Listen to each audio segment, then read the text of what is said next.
Greetings, flesh creatures.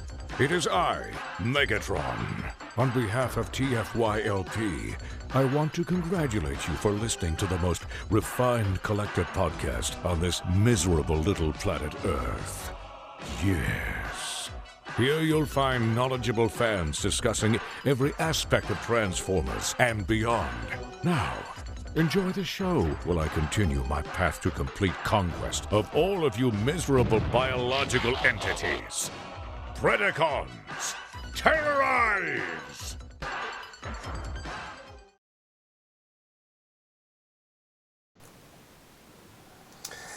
Hi, and welcome to TFYLP. This is episode 362 for Sunday, January 5th. So with me today, I've got Rob. Howdy, howdy. I've got Paul. Happy New Year. And Anna. Hello. You sound so excited, Anna. I'm always very enthused. And we also have Yoshi. Oh, there you go. Oh, for showing off our cats. He's drooling all over me. Feed him a shell. You say he's growing all over you? Drooling. Drooling. Some cats do that. When they're really happy and relaxed, they drool. Yeah. Their mouth relaxes and he just drops little happy drool spots all over. I thought you said growing, which was very strange. I mean, I guess thought perhaps that too, technically, right? I thought perhaps you thought that cats molted, so that when they shed, they're molting, and then they come out as a bigger, stronger cat. It's time to shed your skin, Yoshi, and become the cat you are inside. And that's the topic of today. There we go. Yeah. Real life transformations. Achieve your transmetal form, Yoshi. Instead of doing Transformers, we'll just talk about cats. So, today, so we decided to split up the top 10 this year into two different episodes. So we did the top mainline retail Transformers last week, and then this week we got a whole new cast that we're going to talk about Masterpiece, third party, and just, fancy stuff as well. So, if it's licensed as well, that's to be included as well. So that is the topic. So, hopefully today we actually have a top 10. I know half of the figures that I have are, I don't actually own anymore, so I have to go through my list. How many of them did you sell me, though? Because I could just pull those out. That's a great question, actually. And sold me. Yeah, between the two of you, that's a... We might actually have a number of your top 10. So, there you go. Oh, Peter's in the comments. I guess he also likes fancy stuff as well. So, Peter, don't you like everything? Yeah, I was going to say. Yeah, he should maybe be on the show today. Is you're hunting for Cyberverse. Well, so Peter, I actually asked him to be on the show, but I think he hasn't opened half of the stuff that came out in 2019 is the reason why. So, that's the problem for me. It's when you mentioned the show topic, I was like, oh, absolutely, I should be on the best third-party masterpiece because that's mostly what I like. And then I was like, wait a second. Almost everything I bought last year came out 2018 or earlier because I bought a lot of things that were older and only a few things that were newer. Or it's I got this. It's not what did I get, it's what came out. And it's that shaves off a lot of things. I came up to 17 figures, so if I did an actual top 10, it would be it's just half the things I got. Well, and the thing that's hard for me too is that there's quite a few figures, the newer ones that I haven't had a chance to check out that may have been on my top 10, a bunch of the Masterpiece. I haven't had a chance to check out Hound yet. I haven't had a chance to actually handle the Masterpiece Optimus yet. Several of the newer Legends that look really nice, like New Age and whatnot. I haven't had a chance to mess with those. So, yeah. To be honest, I thought you were just gonna host and just kind of chill in the background because since you've gone all in on Chug and to hell with everything else. So Well, yeah, but I mean, I've messed with a lot of stuff still. I've just sold it all, so. My problem is I don't buy any third-party stuff, so I'm like, I guess it's all Masterpiece for me. Uh-oh. How do you have 10? I don't think 10 came out this year, did they? Oh, yes, they did. That pretty much is my list. Is like, well, here's the 10 things that came out. What order did I go in? Well, I don't know, though. I think you probably stuff. could. We'll have to see, with licensed stuff. So, like, 3A stuff is included if you want it, and whatnot. But, I mean, we had, I try to think if we had the list, because, like, we had the MP10, like, we had a couple MP10 repaints, right? Like, the Ghostbusters one was on there. Oh, we had a lot. And then, was the LeBron, that was this year, wasn't it? Well, I mean... I guess we'll have to see. We got to see. Spoilers, Lucas. Sorry. Sorry, Paul. So one question, though, is the prerequisite you have to have played with it, or is it like observation counts? Because, for instance, I did not open Hound.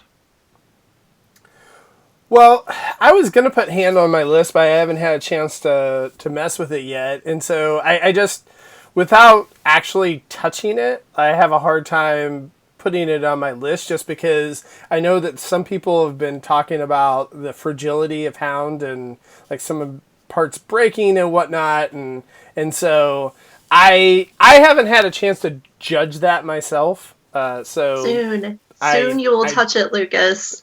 Soon you will touch Hound. If it's this Thursday and Friday, maybe I will touch Hound as well. There you go. Yeah. Oh yeah, right. I was like, you're opening it that day, and then I remembered. Paul's coming to town. Surprise. Yeah, no, I'll throw Hound at you. Like, not actually, because he would definitely break. I'll duck. I'll try. I wouldn't. I don't know. I mean, like, yeah, I don't know if he would hold up to getting thrown at someone. So. No, I don't think he's that fragile, but I do think that he's a very bad choice of projectile. So, all right, well, I guess we'll get into it here. So, do we want to do the same format we did last week? Does that sound good to everyone? Yeah, sure. Okay. All right. Yeah. Well, I guess I will. Should I go first, or do you guys want to? Someone else want to? I don't care. Okay. All right. Well, I'll go ahead and go first. So, I don't even have all the figures that I'm going to go run through, so hopefully it'll be quick. The New Age Jazz figure, and so there's several New Age figures that just look like mini masterpieces. The New Age Jazz really reminded me of the Make Toys Downbeat figure. So the fact that they're able to, make these figures and remind you of a masterpiece figure at that legend scale is pretty amazing. I think really the main thing that's kind of gotten me out of those is that the price keeps creeping up. Whereas, I think their newer figures are like $50-$60, and so that's just a little too much for me. I could just might as well go ahead and buy masterpiece figures if I'm gonna spend the money. So yeah, I could show that one, but it's in the other room because mine's for sale. There you go. Because I don't like it at all. Yay! So my next one is the Masterpiece Beast Wars Megatron. I'm sure someone else can probably show that off. Downstairs. So I'm sure it's probably on everybody else's list as well. So it's a very pretty figure. I can't believe you have it in his dinosaur mode though, Rob, because the alt mode. My entire shelf is dino mode right now, or beast mode. Oh, there you go. But yeah, I mean, the actual robot mode. Haha, gibberish. So that's one press. He's still going. He's still going. Don't you wish that had the same feature as MP44? Yes. You could switch it between David Yes. K and that guy. The knockoff does. Ah. I know, right? I just want the voice box out of the knockoff. And keep the rest That'd be of it. nice. So my next one is somewhat of a cheat because it's a combiner, but it's all of the Iron Factory DJD. So they did just an incredible job with those figures. They really remind me of the Mastermind Creations versions, but again, scaled down to a tiny scale. Like, the transformations are somewhat similar as well. And they just look fantastic. They look great as a group. And you don't have to, like, the MMC still has not released all of their DJD yet, so the fact that they've done all of it in 1 year is somewhat impressive. So, I think MMC will finish the DJD this year. I think it's going to happen. But finally, I agree. My number 7 is the MMC Saltus, which is Springer. And they're the last ones to release a Springer, but it may potentially be the best. Like, it has a ton of diecast. The transformation is really fun.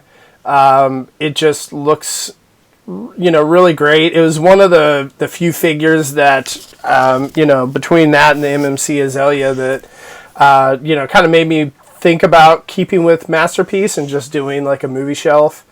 But unfortunately, like, MMC is not releasing all the movie crew, or at least maybe they will in the future. But so at least for now, I sold it. But I really like that figure, and I know we kind of had a debate on Facebook comparing that and the Hasbro one, and I mean, there's really no comparison. Like, it's so much of a better figure, but at the same time, it's a $120 figure versus a $30 figure. So it's like, what are you gonna do?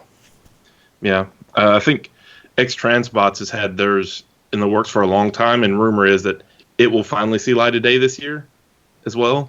So it'll be kind of cool to finally have the 3 that we've heard about be finished and out. Hopefully, you never know third parties when they get stuff done, but hopefully so. Well, X Transbots has a lot of figures that they've had on the back burner to where other companies announced and kind of released theirs before they did. So I kind of feel like they're just waiting for the stock of those other ones to just kind of go out, so that way, like, because I think they had like an Inferno as well that was, I mean, that the Inferno is pretty much dead, but their Cup and even their Galvatron, they said, are not dead. But I think the Springer and the Cup are getting closer. But the Galvatron, I think, is in redesign phase right now, something like that. Yeah. And then my number 6, I don't know, Anna, if you have that on your list too, but you have it. I sold it to you, which is the MMC Skylinks. Oh, where is that? I'd have to reach so far for it. Then. He's so heavy. Yeah, technically, the kitty cat part is the part that didn't come out this year, right?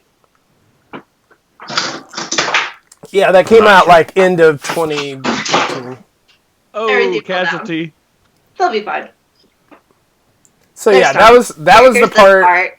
That part came out last year, in like November. And the other half soon after. And then the other half, I think, came out in January, or maybe it came out. I can't remember. I thought it was right before Chinese New Year. But the other half is currently a spaceship. But again, that was just, I thought they did a good job on it outside of the neck. So my copy, there was no issues with the neck as far as I know. I don't know, Anna, if it's loosened up for you. It's not, I wouldn't call it loose, but I call it looser than I want it to be. Mm-hmm. Because I really do like to pose my figures. I like to pose them biting things. Like, I want him to have his enemies in his mouth. I want him to be eating my Legends Decepticons. And it's not quite strong enough for eating. Yeah, I wish they would have made it so that you could get to the screws easier, because, like, essentially the way to fix it, if it's loose for you, is you have to drill into the plastic to get to the screw, then you have to tighten the screw, then it came with screw covers, and so it's just, I don't know, it's something like most people probably don't want to really do. But luckily I know some people's copies like literally would just like flop over. Mine was fine. It wasn't like the tightest in the world, but it wasn't super loose either. No, it's not bad. Yeah. So, I mean, it was a great rendition. I think it's something to where you can fit it into Legends, you can fit it into Chug, you can fit it into Masterpiece, just kind of like the way that you do your display. But it's like a 2 foot long figure, so it's again, that was one of the ones where I probably shouldn't have sold it, but it's like I don't really have that much of a affinity for Skylinks in general, so I was like, I think I'd rather have the $200 or whatever. He's a great Don't figure. worry. Whenever you want it back, it's all yours. It's a great figure, but it's not on my list. So Same here. It's too heavy for me. All right, well, that's the end of my 10 through 6. So, Rob, do you want to go next? Sure. Before I go, I did want to have some dishonorable and honorable mentions. My least favorite figure of the year that falls into this category, that probably not a surprise to you guys, is this piece of shit. Fans Toys Blur. Fucking Christ, this thing is a train wreck. Like, the transformation is just an absolute... I don't want to call it a train wreck, because train wrecks are horrible events, and this would insult them, because it's worse. I mean, this is like a secret, like, 50th level of hell down Dante's Inferno. And the colors are wrong.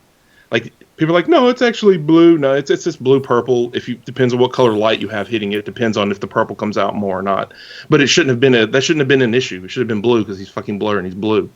I mean, yeah, he looks the part. That's all you can say for it. It is a just atrocious figure. That if it wasn't for... Did you get that at TFCon? Yeah. That was that was what you were complaining about. Weren't you trying to transform it for like 2 hours?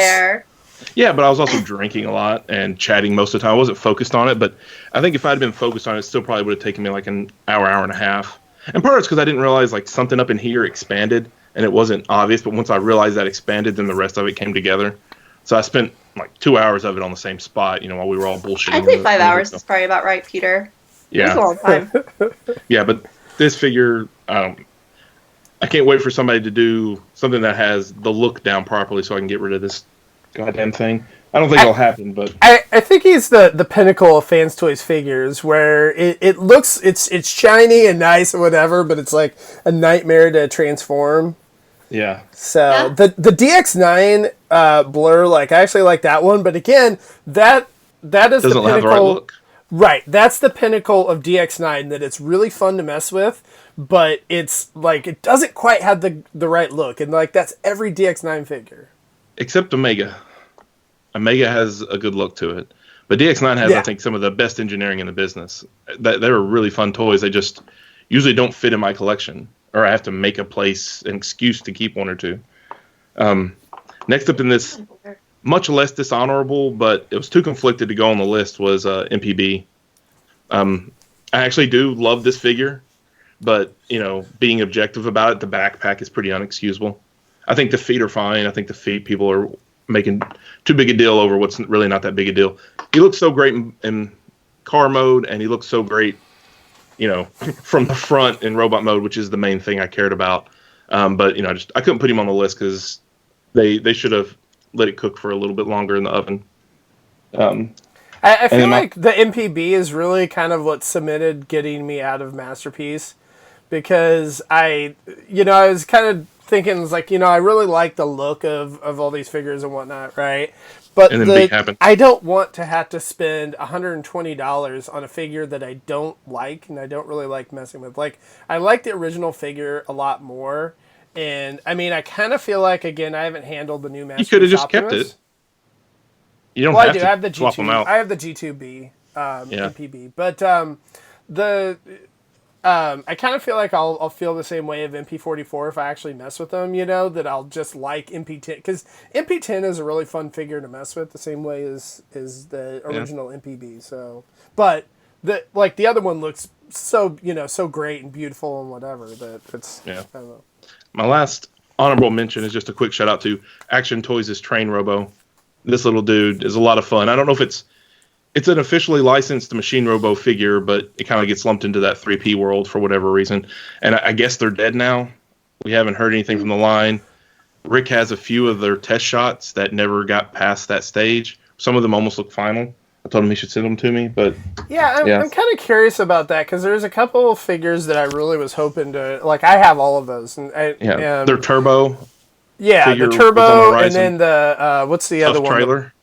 There's like a couple other ones, and too. I think Stacks might have been shown as well. There was like one of the big ones that like it's like a big blue truck Yeah. was shown. Yeah. I mean, Action Toys is still around, so it's not like the Yeah. company went under. It's just that like they haven't been putting that out. So I don't know if the line They had a just display at TFCon 2018 with Yeah. you know the upcoming figures, but then nothing came out in 2019. And they didn't say anything during 2019, so we'll see. All right, so for my actual number 10, Curse of the GoBots. I think this one might be a little bit of a surprise. I doubt anybody else will have it on their list, and that's MP Plus Wheeljack. I mean, I know for most of the anime recolors, I didn't put on my list, but this one I did. I had been, since the moment we saw the MP Wheeljack toy, I was like, oh man, we need that in a cartoon accurate deco. And I've been waiting a long time for it. And it came out pretty early this year, but it was this year when I was double checking. And I don't know, he's just awesome. I mean, you already know the figure if you're into Masterpiece because it's not new, but this paint deco it's tight. It's exactly what I wanted. He's painted top to bottom, and it's awesome. So that was my number 10. My number 9 goes to MMC Swindell. This is I have the first 2 figures released, this and Vortex from the line, and they continue with the all-in-one engineering, and it's really, really slick. And I don't know, it's a great looking Swindell. The only knocks against it are that it has that cartoon aesthetics that would say, oh hey, put it in your Masterpiece line, but it's not painted.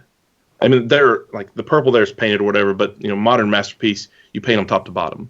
Like they need to be at least 90% painted, and he's missing that. So that's the only reason it's not ranked higher. But it's a great figure, although the tolerances are really tight. So be careful with it if you get it. Like I broke a tab underneath the hood because it wasn't obvious how it was supposed to have been out, and it sheared off, and then I had to dig it out. The tabs, it doesn't even really do anything that important, but still a great figure with a great design. The engineer on this is really top notch. If I had to write a quote for Rob as far as the podcast goes, it would be painted top to bottom. Paint it top to bottom, baby. I've heard you say that like 200 times. Well, let's not talk about Masterpiece. That's what Masterpiece is these days. That's how it's defined. I think a lot of people miss that when they're like, oh, this is a Masterpiece level. Is it painted? Then it's not Masterpiece. Get that shit out of here. But the paint annoys me. Like I'm almost the opposite because like I like it where they have nice accents painted, but like painting the whole figure, like it ends up chipping with transformation, and I'm assuming that's probably why MMC didn't paint theirs is because of that. I think they did just to keep costs down. Well, yeah, that could be part of it too. So now, do you have? agree with Lucas. I'm anti-paint. I don't know. I like paint and I don't like it, so I don't know. I'm kind of torn on it. I mean, I'm mainly building for a display shelf, so I do play with my figures, but ultimately they look up there, and I want them to look as good as they can, and you're going to get that with paint. So do you have any of the other third-party Bruticus? Nope. Okay. Well, so I mean, I have Warbertron, which is on eBay, or will be on eBay soon, but okay. None of the newer ones. I was wondering if you're holding out, but yeah, that's probably an easy transition to do that, because I know the Zeta one looks really cool too, and I know if you're doing Zeta that none of the Zeta stuff had enough cartoon aesthetics for me. This one has the cartoon aesthetics. Like I said, they're missing the paint, but I don't think anybody else is going to get around to it soon, just because of so many companies have done it. So I'm good. Yeah. All right, next, my number 8 is X-Transbot's Neptune. I passed on all the other sea sprays, waiting for this one to come out. I'm glad I did, because he's portly. He's not, depending on what scene you're looking at, he is the proper amount of portly, or he could be a little more portly. But this is one of X-Transbots that's in the good engineering phase, where their toys are fun. They're not annoying. They don't make you hate them. The quality's great on them. He has a bunch of fun accessories, like he's got his little sand bucket here, and he has more over on the shelf. I don't know. This guy's really cool. He's really fun. My only conflict with him is that I know Fans Toys is doing one, but Fans Toys doesn't do G2 repaints, and I like to have mold diversity. And so I've thought about getting rid of this one and getting the G2 version. That way, because I love the figure, and getting the Fans Toys to have for the G1, just so I can have each mold and not have my collection feel redundant. But we'll see. I don't know. I really like this one as my G1 one. And I don't know how the Fans Toys one will look when it's done. But then my number 7 is Masterpiece Black Arachnia. She's lower on the list because of the spider mode itself. It's not the greatest, but I found a video on YouTube where the guy talks about like how to transform it properly back into bug mode, and everything is secure, and like you can get her snapped on to her spider web really easily, and that's, like I said, I have them all in beast mode right now. But beyond that, just the texturing all over and the paint all over is just super duper cool. I love the way they made her skin look. It's got a few flaws though with, again, this not being the best. I feel like they could have had something come up and cover up that a little bit more. And then the legs needed to be toleranced a little better. And then it is a bit fiddly getting it to peg in. If you want to put like the gun on the bottom and put that on the shelf, that part can be frustrating. You have to get everything lined up perfectly. So there's a few minor things with it. So that knocked it down to 7, but still a great figure. And then my number 6, it's kind of a cheat, mainly probably because I don't know exactly which ones got released when, but the X-Transbot Stunticons. I know Crack-Up was 2018, so I didn't include him, but of these 3, I'm not sure if Wild Rider came out this year or not. I can't remember. Yeah, but I'm sure the Drag Strip and Dead End did. And they're both great, although Drag Strip would probably fall a few notches because I know enough people have had problems with the cracking in the shoulders. And even transforming it, you got to be a little bit careful with it. But I don't know. He still looks awesome. He's still great. The whole lot of them are great. This whole line has been great. So they're my number 6, just kind of all rolled up together. It amazes me that they managed to do the quality that they did at the price they did. Because I feel like when I hold a Zeta, like most of the Zeta figures, like I feel like I can tell, like they look nice, but like I can tell, like it seems like that it's not as high quality. Like when they released one for $60 or whatever. But like those X-Transbots ones, like for the historical issues they've had with quality, whatever, like those figures are really, really nice. Yeah, that's around the time Keith started upping his game. I don't know if he switched factories or what, but the first one was really their Cosmos to me that came out that was really like high quality. And since then they've kind of been on a roll. And those are honestly underpriced because somebody knocked off the crack-up mold. Yeah. And he wanted to kind of stick it to him, so he put the price lower, and then he started raising it back up on the later Carbots to get it back to the market value. But even then, like they're not that expensive. Like if you compare that to like the Fans Toys ones, I don't know. Like I'd have a hard time. Fans Toys ones are a bit larger too. Yeah, I just have a hard time going in on Fans Toys. Like I know that Motormaster like looks incredible, but for Fans Toys, but I don't know. Yeah, that's my 6 through 10. Were those the Stunticons that were like $30 when they came out? They were 50. The first release was 50. The first couple, yeah. Okay, I didn't know that knockoff story. It's interesting. Yeah, so they knocked it off into a Sideswipe, but I don't think it really got much traction. That not many people bought it. All right, Anna, do you want to go ahead and go? Sure, I'll completely confuse everything. So I decided that, yes, I have 10 figures. However, I didn't really want to just do a top 10. I wanted to section things off into the different areas because it's hard for me as the Legends collector to really compare the Legends figures to the other stuff. And since I also collect some kind of oddball stuff, I wanted to kind of separate things so I didn't have to make the statement that the figure that I have as my number 2 is actually better than the figure I have as like my number 9, because it probably technically isn't. I just like it more. So I organize things in my own little way. So without further ado, I'm sure this will be higher up on several of your other lists, but for me it's not. I'm going to first go with Masterpiece, because Masterpiece was the place where I had the most disappointments this year. Like, I just, I've gotten most of the Masterpiece figures in 2019 that were new molds, and I just haven't really been super excited about them. So I'm going to make my quote-unquote number 10 figure Hound, actually. We haven't talked about him on Microcasters yet. That's for Tuesday. But you'll hear me talk about him quite a bit. It's hard because I really do love how this figure looks in robot mode. He's super nice looking. Like, this is exactly how a Hound action figure should look. But I ended up with two problems on mine. One is that it took me forever to transform him. It wasn't a struggle. It wasn't hard. It was just long. And I didn't enjoy it taking as long as it did. So I didn't really I wasn't super excited about it. I did it late at night. So maybe I would have gone faster if it had been like bright in the morning or something. But it was just longer than I wanted it to be. And the second thing is, mine has QC issues. And that is a huge bummer out of the box. And that is part of why I'm not as happy with Masterpiece as I want to be, because the prices have gone up.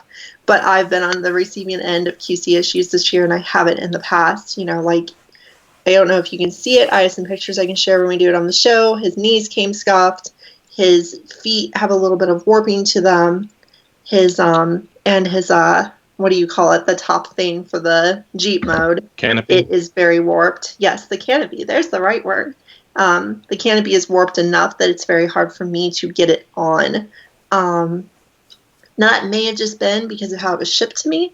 But, it still kind of bummed me out. So I would really love him if he didn't have those issues. But I just like him otherwise. Thing is, though, with the QC issues, I probably couldn't get rid of him. And I really don't want to. So I'll keep him. I just wasn't as impressed as I wanted to be. But nothing broke, right? Nothing's broke on it. Yes. No, it's just... right, I'll let Lincoln She play was with going to it. let me mess with it, so I'm sure I'll probably break it here. And then I'll have to pay her for it, and then, then we go. No, nothing's broke. It just has some warping, and then also the scuffs on the paint. Those are the knees are not the only place that has scuffs, but it's the only place that you can see in a normal display. Like, most of it's under, like, his hip skirts and stuff, which is okay. The bummer was that, like, those parts of the legs aren't really in the transformation. So that didn't happen when I transformed him. That was just in the box, right? It wasn't like, oops, I did that the first time I transformed him. It was, this is how he came to me. So that bummed me out. Yeah, and then, the thing that's kind of tough with Hound too is there's already a couple other third-party figures that were released, and I feel like I feel like when there's multiple versions of a character, like, it accentuates all the flaws of each of the figures. And so, like, if you had one, it kind of feel like that way with Bumblebee too, a little bit. But hey, real quick though, is this the best Hound out of all those? Now that you mention it, to me, yeah, Definitely. he looks a lot better. How long can we get Anna to hold her arm up?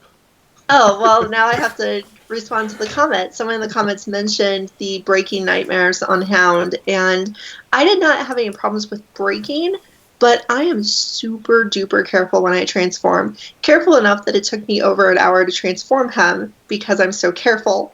And because of that, I noticed a lot of places where he could break, just like with the Beast Wars Megatron, and why that Megatron isn't on my list, but he did not break.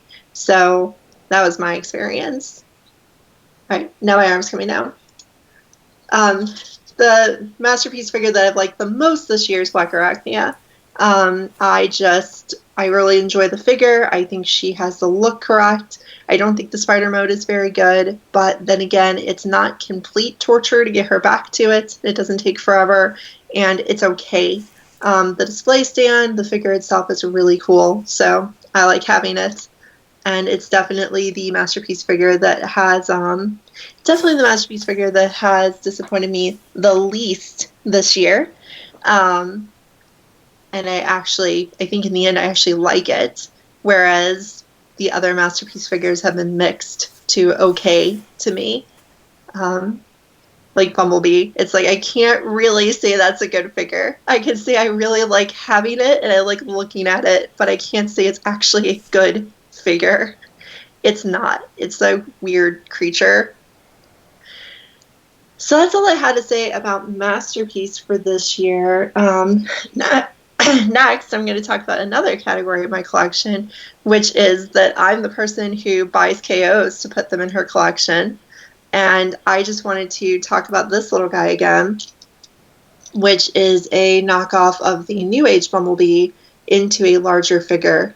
And I still stand by this being one of the coolest toys I got this year, just because it was...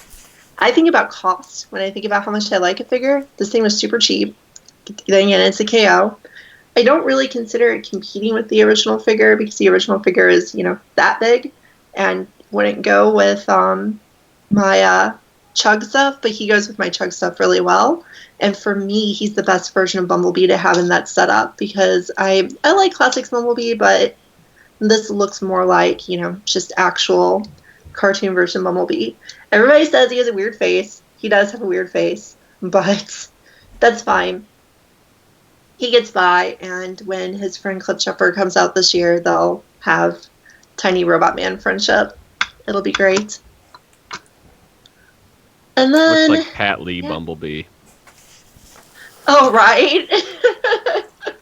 From that cover, with the giant feet. That's Dreamwave Bumblebee. And the squinty cheeks. Yeah, that's everything perfect. bubbly. No, that works out really well. That works out far too well.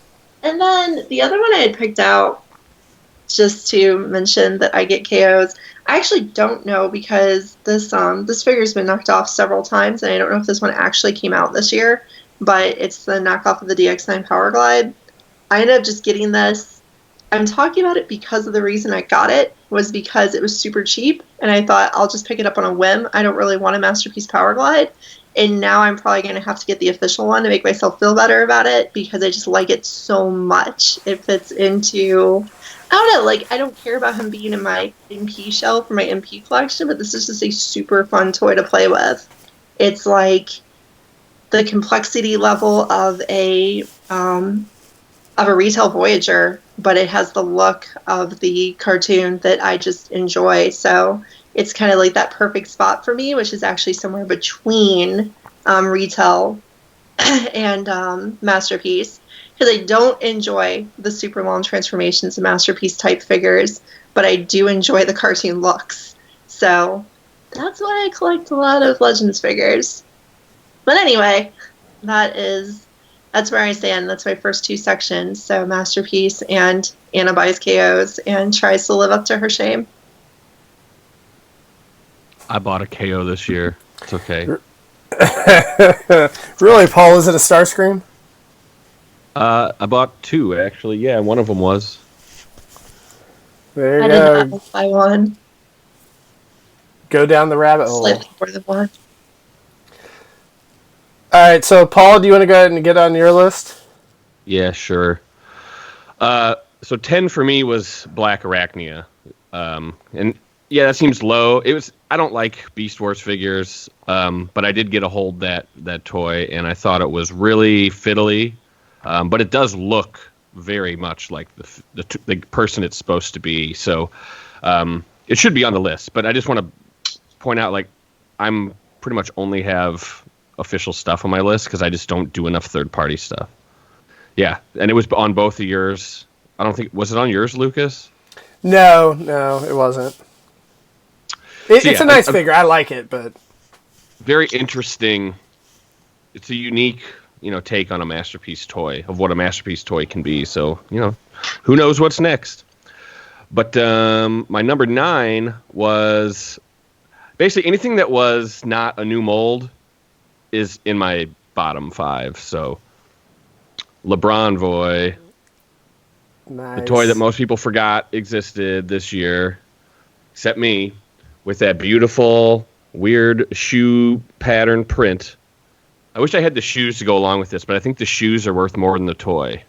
And the toy's worth a decent amount too, right? I mean, it hasn't really reached holy crap, that's rare status. It's between 200 and 300, so it's kind of I'd call it kind of just lukewarm price-wise at this point. So if you want one, it's not hard to get one, but be careful because there's a KO out there.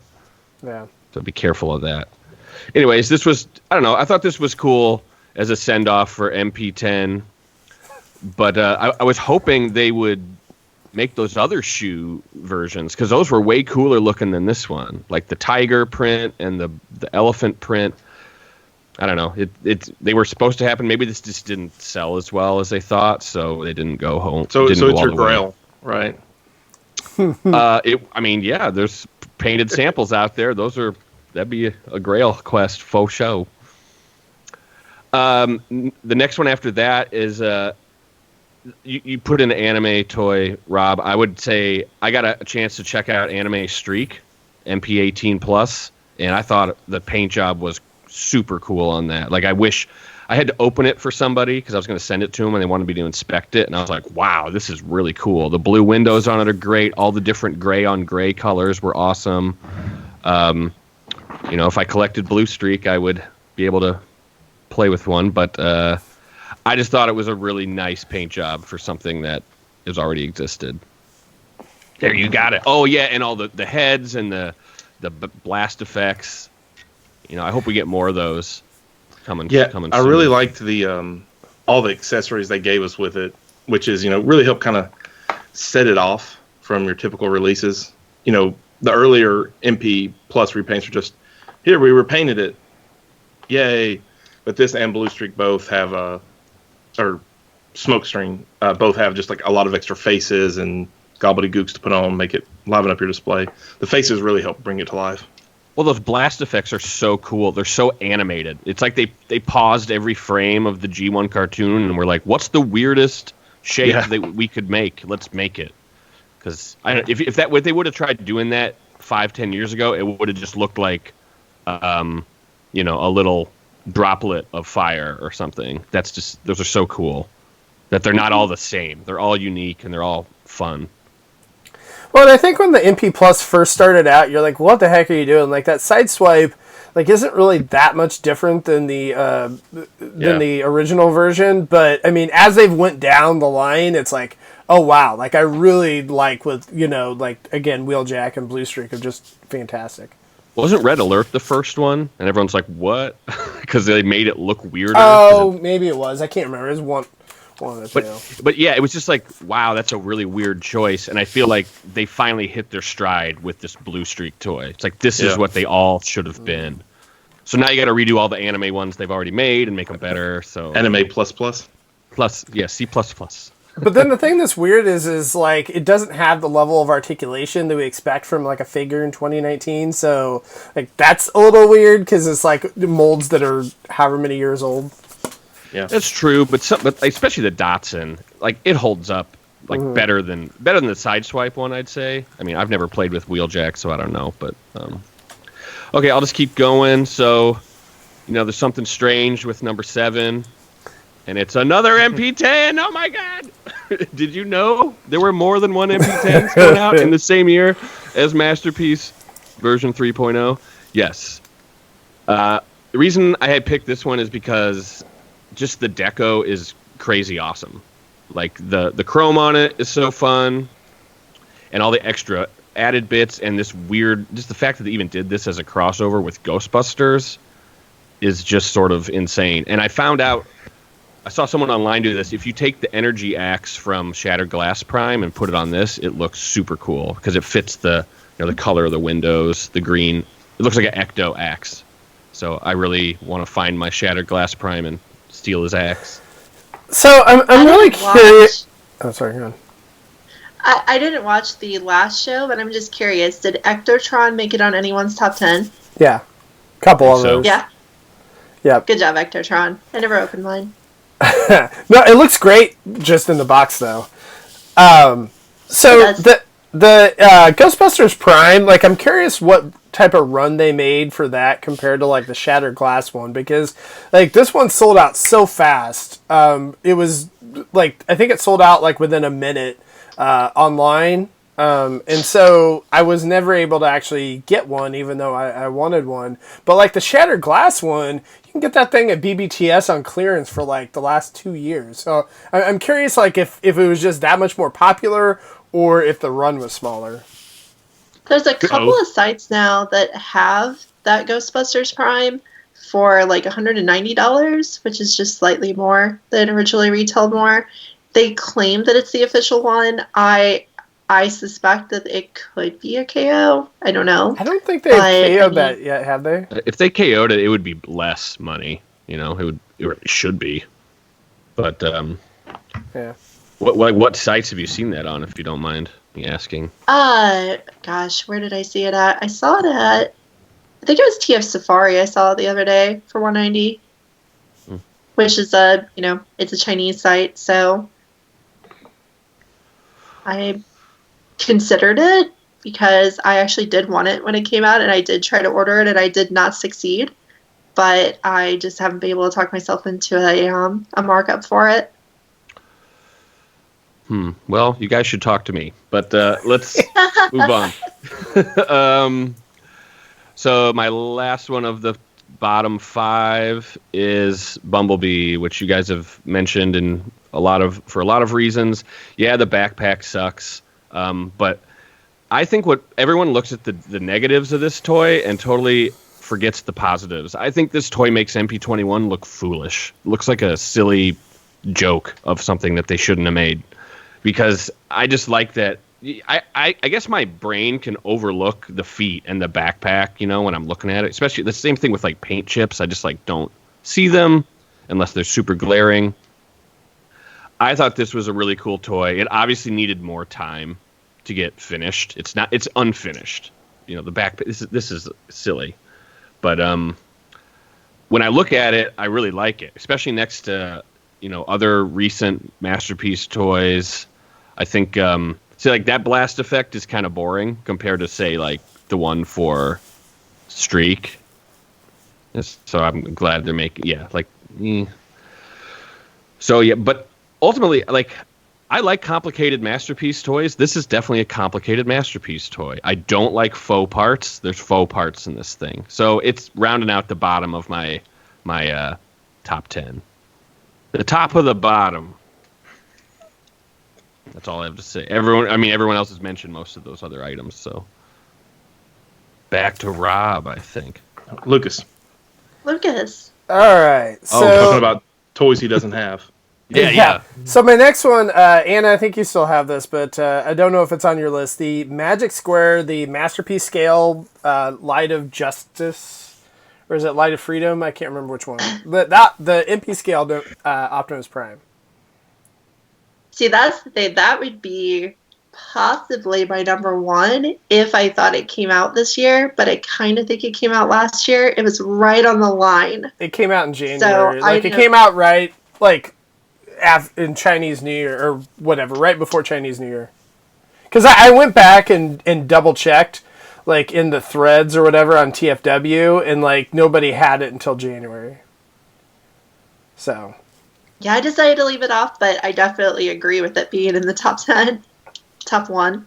Yeah, there was a lot of good Optimus Primes this year. I think the Transform Element was also, I never handled that one, but that one looked really good, too. And then, of course, the Masterpiece MP44. But yeah, so the Magic Square MP Optimus Prime, what I liked about that is that there wasn't really much paint on the version that I had. I think they subsequently released another one with a bunch of paint, but it just the matte finish actually looks really good on it. I think that they just did a great job. It looks really nice. It looks like it's a more refined version of MP10, so it's kind of not exactly tuned. It looks tuned, but not exactly. And so, I just thought it was a fantastic figure, and I kind of hope that Magic Square does more Masterpiece figures, because I actually the Legends figures I kind of am over with. I just don't really like the materials that they use on the figures, but I thought for Masterpiece it looked really nice.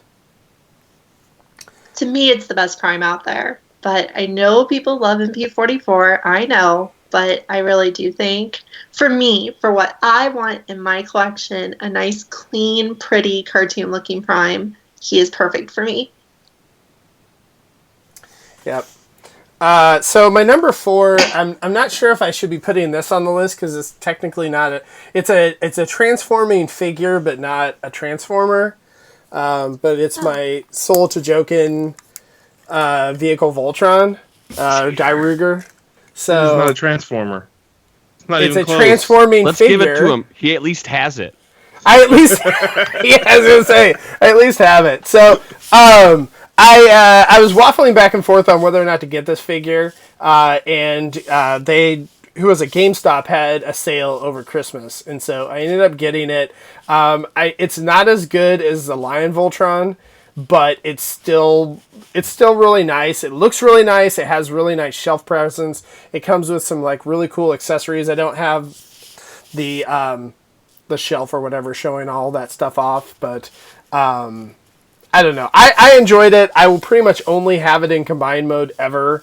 The vehicles are stupid, but you know, whatever. Like, it looks cool, and I like the way it looks next to my Lion Voltron. Destron Peter is calling shenanigans on this pick.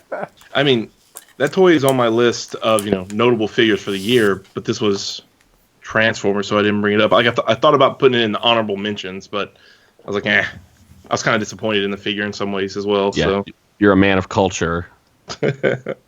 I think it's fine. Well, I apologize. At least this way I like have a unique figure on my list that you guys don't have. So I think it belongs to the list because that means you get to talk about it on this show.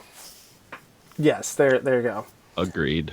So my number 3 is the Planet X Deathsaurus, which I don't have anymore either. I can't. Did I say I sold that to you, Rob? Yeah, so you can show it off. That figure is an incredible figure. I really love it. The only reason that I sold it is that it's just I don't need a Deathsaurus. Like, I don't need an expensive Deathsaurus. So like, that's the reason I sold it. But like, it is by far the nicest Planet X figure that they've ever released. It looks really nice. It has really nice paint. It has a ton of die cast. It's just like, the quality on it is really good. Like, I don't think that the subsequent figure that they released a Star Saber after that, which I don't think is quite as good. Like, it still looks nice, but like, it's just the QC is just not quite there, for me at least. But that Deathsaurus, like, I really like that. It's just like a standalone piece. So I think it's a great IDW Deathsaurus, and that's where he is on my shelf right now. Yeah, and they make a kit too to change them to G1. So I can't remember if that's been released yet or not. Yeah. Did MFC ever put out theirs? No, not yet. Not yet. Okay. So I wanted Deathsaurus, but I think I want that one. Yeah, I don't know. I'm not sure if MMC is honestly ever going to put it out. Like, I feel like that they are afraid to put out a lot of figures that other companies put out. I could be 100% wrong on that, but I know forever. That's fine. They have a ton of figures that are just kind of in limbo that they've announced but have not actually shown. So, but so my number 2 is the Imaginarium art figures. So this is actually a statue. Oh, yeah. So again, it doesn't transform, but it's officially licensed. That counts. And so I've kind of been, I've sold off a lot of my figures and I've been replacing it with these. So I have this one, I have the Starscream, the Megatron is on its way. I have the Jazz. So like these just look really great. And I think for me that like, I want something that's really nicely painted that has really good shelf presence. And, like, if I'm going to do that, why not just buy a statue or an articulated action figure? Like, why do I need it to transform? I have thousands of Transformers, so... Anyway, so this is the figure, too. It comes with a stand, but I'm just showing this off. And, this is just an absolutely beautiful figure. I think it's outstanding. Yeah, that's super cool. Hoping I can see that soon. Yeah, you'll have to swing by. Lucas was terrifying me by holding it up with one hand earlier. Yeah. No, it's this one. So the other figures are actually harder to do that with. Like, this one is actually pretty easy. Like, it's pretty solid. So I would not. I was actually wanted to show off the Starscream, but I like the way that it attaches in the base and all that. I didn't want to have to mess with it. So, but. Is that, like, is it the body and legs are one thing and you, like, attach the arms? or is it all one piece? This particular, so it is 100% dependent on the figure. So each one is a little bit different. This particular one, the hands, like the arms come out and they're attached by magnets. And then like this one comes out too. And then the hand is on this side, I think comes out. I can't remember, but anyway. So yeah, it depends because like it comes in a this huge shipper box, right? That probably costs BBTS like $50 to ship, and it has all this foam in it, and so each like piece or whatever, you kind of have to put it together, but they just kind of do it just based on whether or not it's going to break or whatever. So that's cool. I think that's just a whole like world that most Transformers fans ignore or don't know anything about. So it's cool that someone we know is, dabbling in that. They're really neat. Yeah, that's the one thing that's somewhat annoying about like a lot of these statues are that there's just not a lot of collectors of them. And so a lot of these like we can kind of experience together and we can talk about like, oh, how cool is, Black Arachnia or just whatever it may be. And there's like a good conversation going. Whereas like, with this statue, it's like, oh, it looks really cool. And everybody says, yeah, it looks really cool. And then that's about it. So. Well, you know what? You're not alone because just this morning, some guy came in my Instagram feed. He had an entire wall, 3 levels deep, of all the Prime 1 Studio movies Transformers. I was like, what? And it was all lit well, and I guess they're called like modu shelves or something. Got them, custom made. I mean, there was like a person's salary in that photo, like an annual. It was crazy, and I want to talk to that guy. I want to see if we can interview him. I want to see what makes him tick. Well, the thing that's crazy about those is that, like, you really have to think about your setup. Like, for Masterpiece, like, you can just throw them on any shelf or whatever, and it's fine, right? Well, like, a lot of these statues are, like, weigh quite a bit. Like, the ones that I show off are a little bit smaller, and some of the new XM Studios are going to be smaller, but, like, those big statues, like, you have to think about, like, is my stuff actually anchored correctly? Is it going to be past the weight limit of my shelf? And like those modu cases, like again, those are kind of custom cases that cost quite a bit of money. So, all right, well that's I'm holding off on my number 1. But Rob, you want to go on yours? Yeah. All right. So my number 5, break him out again, was Masterpiece Beast Wars Megatron. Just nails the look in both modes. The transformation I find fun and straightforward. I mean, it transforms pretty much like his original did, with just a little bit more panels and crap.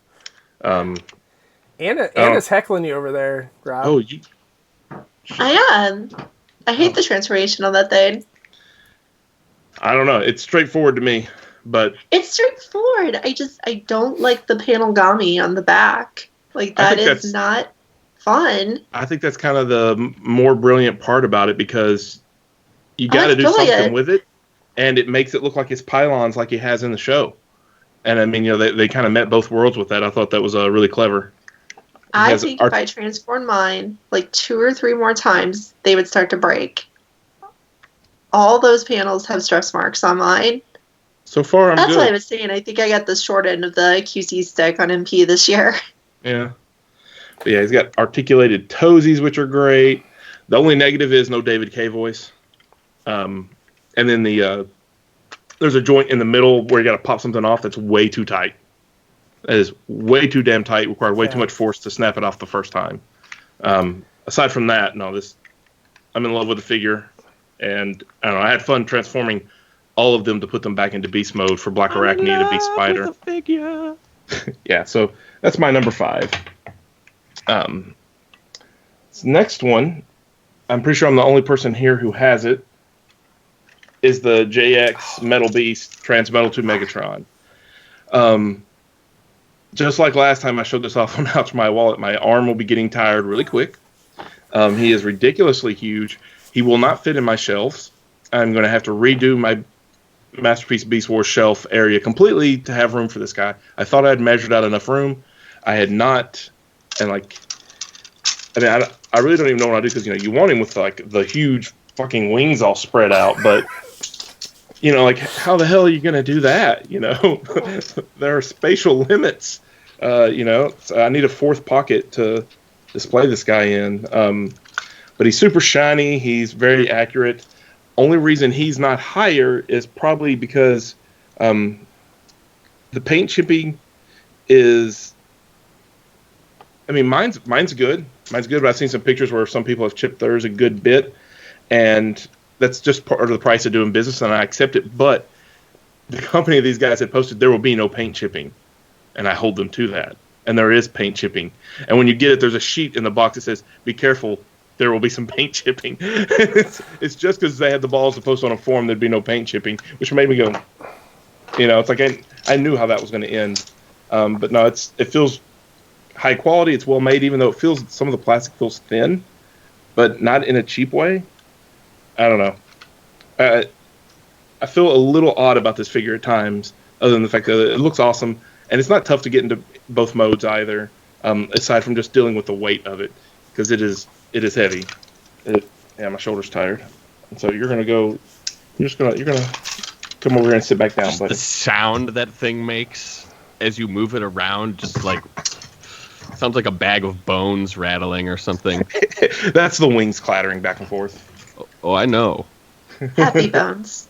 I thought that might be your number one. I was worried it would be, but worried. That's an interesting way to put it. All right, my number 3, not a surprise, is Mp Hound. I'm going to transform him back into Jeep mode for Microcasters on Tuesday. That's right, I'm going to be a special guest. So make sure you tune in on Facebook Live Tuesday night. But no, I think this guy is astounding. I feel he's a bit of a return to form. He feels very Sunstreaker for me. Like I haven't been down on the past masterpieces, as you guys know, but like coming from Bumblebee, he's a step in back in the correct direction. Like look at that. I mean, it's beautiful. Hashtag Black Lives Matter. Oh, Hound. Wasn't Hound like revealed before Bumblebee and Convoy 3? Hound was revealed at PFCon 2019. Yeah, that's where we found out about it. Because I was in another room, and then I come out to the porch, and you guys are like, had already been talking about it for like 15 minutes. And I thought you guys were just talking about why isn't there a Masterpiece Hound and talking about the versions that were out there. And then later I was like, yeah, Masterpiece Hounds, yeah, can't believe it. I'm like, what? Why did you guys tell me? And you're like, you've been here talking about it the whole time. I was like, no, I didn't know. But yeah. EFCon with the big reveals. Yeah. Well, I guess I'm just wondering, because like it seems like it was so much time till that actually came out. Did they like say, stop, we need to do this Optimus and Bumblebee for the 35th Optimus anniversary? was announced. And then I think Hound got announced. But then I think Black Arachnia and B both got announced and came out first. I agree. They kind of came out of nowhere. But you also got to look at the release schedule we've had for this year. It's been nuts. It was every month we were getting a Masterpiece figure, and that's stopped now. We're not going to have anything until Leo Convoy in March, and then we're going to have Burning Convoy later, and then the MP44 repaint later. Like, kind of feel like they saved up and kind of to be vulgar, shot their load at once, and now it's going to back to radio silence because we don't know what the next new molds are. Like maybe it's Raiden. That's still kind of shrouded in mystery a bit. But but back to Hound, yeah, he's great. As Anna said, the transformation is lengthy, but I find it intuitive, and that's the barrier for me. Like Fans Toys Jabber, the thing's not intuitive. It's just a wreck. Like you're just trying random crap. Here, everything makes sense where it goes, and I transformed it without instructions the first time in probably like 40 minutes while watching a show, so we'll see how it does going back to Jeep, because I think going to robot's always the easier mode for something. Definitely is. Getting everything to squeeze back into its animal form or vehicle form is always, I think, a better test of the engineering and how smart it really is. But I'm looking forward to transforming it back, and I don't know. I love the look. I love everything about it. My number 2, I think, is going to be a surprise. I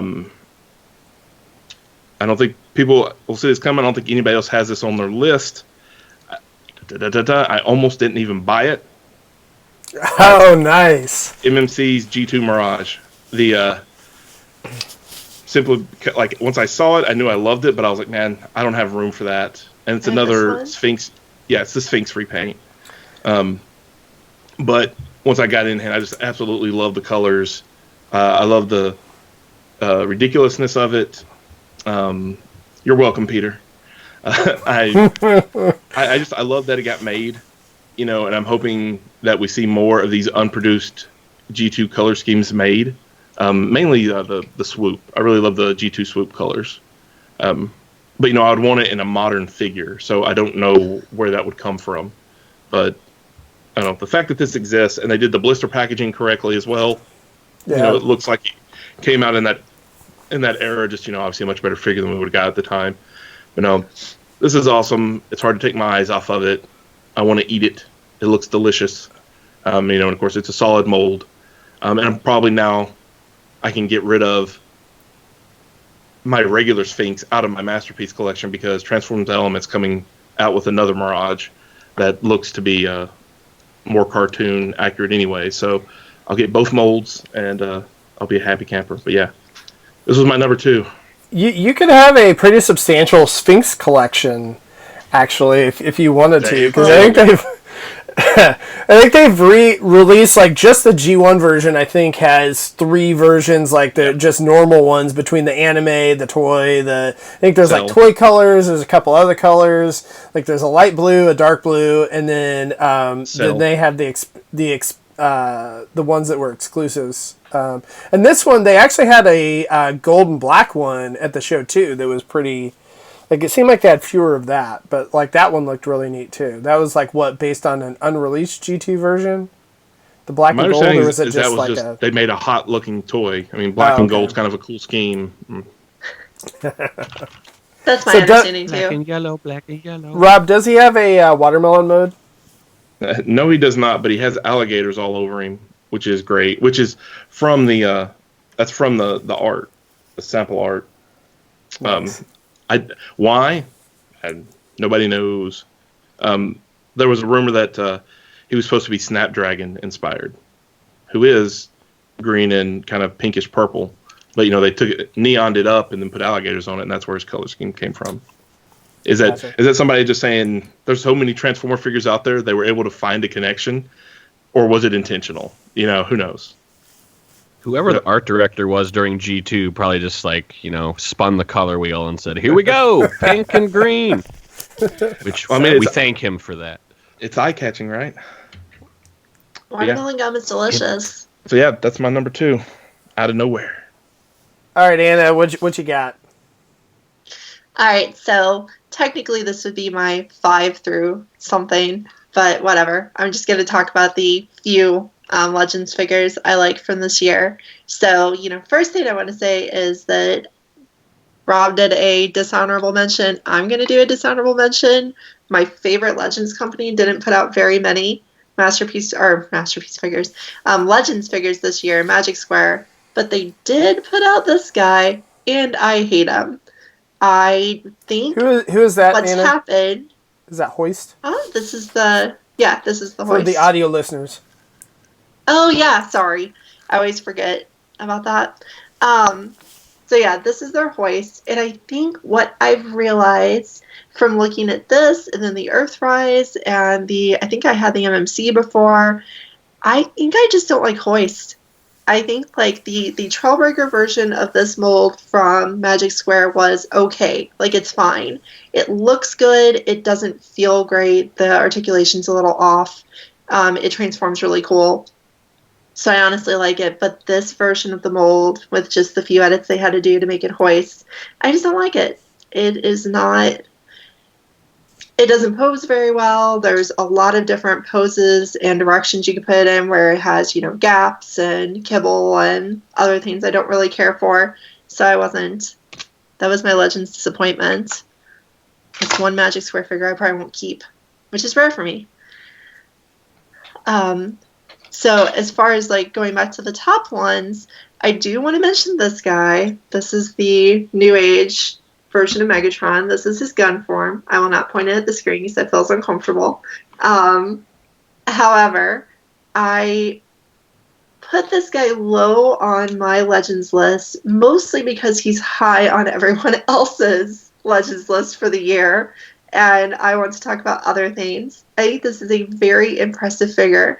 If you look up pictures of it on the internet, you'll find that it captures the MP36 look really well from the front.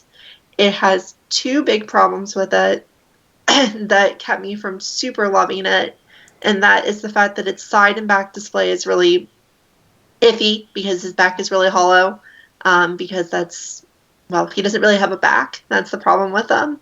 And then the other thing is that at default, his hips are articulated where they actually bend below where a hip would be. You see they fixed that. So it looks kind of, yes. They have fixed that by releasing an entire new lower body with their Thundercracker, which it makes me want to buy the Thundercracker, which I did not plan on doing, and I honestly don't like that. Not a huge fan of DLC. I thought they were like coming out with like a version 2 of it. They're not. It's you buy the Thundercracker, do you get a whole new figure? They probably will come out with another. They probably will come out with a whole nother version because like they re-release like a ton of their figures. They love to. I think there's already three of this whole release. I know there's been the. Oh, you guys are mocking my robot life. Robot Anna, yeah. You're back. You know, It always happens about 45 minutes in every time. Fantastic. Anyway, I was just going to say, I think there's already been 2 other versions. There's been the metallic toy version, and then I think there's been another one of some sort. I can't remember what it was. So you'll need legs for all of those, which is very uncomfortable. Other than that, I love it. Like, it literally captures, I think I have, this will be weird because it'll just be in my hand. It's okay, though. You can totally see tiny things in my hands. I'm holding up one of his faces for our audio listeners. And to me, these faces are just absolutely ridiculous because they look very, very similar to how the faces look on MP36. Like, it's like the same level of detail, the same level of Megatron-ness. He looks maniacal, he looks goofy, he looks like a 80s cartoon character. I love it. And that's why, like, I'm going to have a really hard time replacing this with the Magic Square when it comes out, but I probably will just because of the back. Okay, that was one Legends figure. I'm still mentally deciding how many Legends figures I actually want to talk about because I know that most people probably just mute this part or pass over it because Legends is just not as popular. I'm glad you were talking about it because I don't do any Legends really. So it's like I have none on my list, and I know they're a big part of the fandom. They are, but I think like the Legends people have run off to their own little corner. We're forming a sect of Transformers fandom.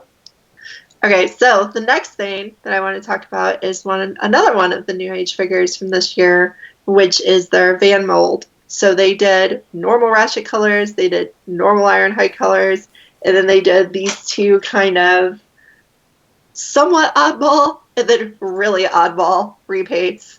Well, Black Ironhide has a history. Yes, he has a history. He's something you expect. Ratchet that turns into a taxi is odd and fantastic. I think that this is probably... The Megatron is really impressive, but this is probably the most like complex, impressive Legends class figure I own, just because it turns from a nice little van into a decent robot. Now, he has gaps. He has some issues, which is why I own the weird repaints and not the normal ones, but I think he's really cool. He has a decent face. He didn't come with cute alternate faces, and he has that small head thing a lot of New Age figures have. But it's just a really cool toy. And I'm surprised I own 2 of it, and I don't feel any dissonance or anything. I'm just very happy to have it. And one thing I'll say is that, with this and the Megatron, other than Megatron's hips, the articulation is perfect on these things. Like, you can really pose them in just about any way you want to. The problem with it, with New Age in general, is that when you pose them in any way you want to, the figure starts to look awkward. Like, just bending him around, you'll start to get kind of a strange shape to his body, and you'll end up having the gaps showing and things like that. And I think that's just like, if you make a figure this complex, this small, that's going to happen. Because the Magic Square figures are not this complex. They're simpler. The proportions look good on it, though. Yeah, they do. I think he's as close to being an accurate Ratchet as the MP Ratchet is. Different, close in different ways, but still as close. So as I go through every Legends company, I was surprised this wasn't on your list, Lucas, because I know I got it from you, but the Iron Factory Wheeljack. I think he's the best version of that car mold that they have, and so I just wanted to put the Iron Factory DJD on there instead. But yeah, he's a really good figure.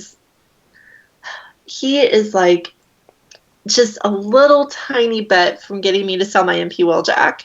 Like, I like this better than MP Wheeljack. I just really love how this toy looks. It has a good car mode. It transforms Iron Factory stuff is simpler.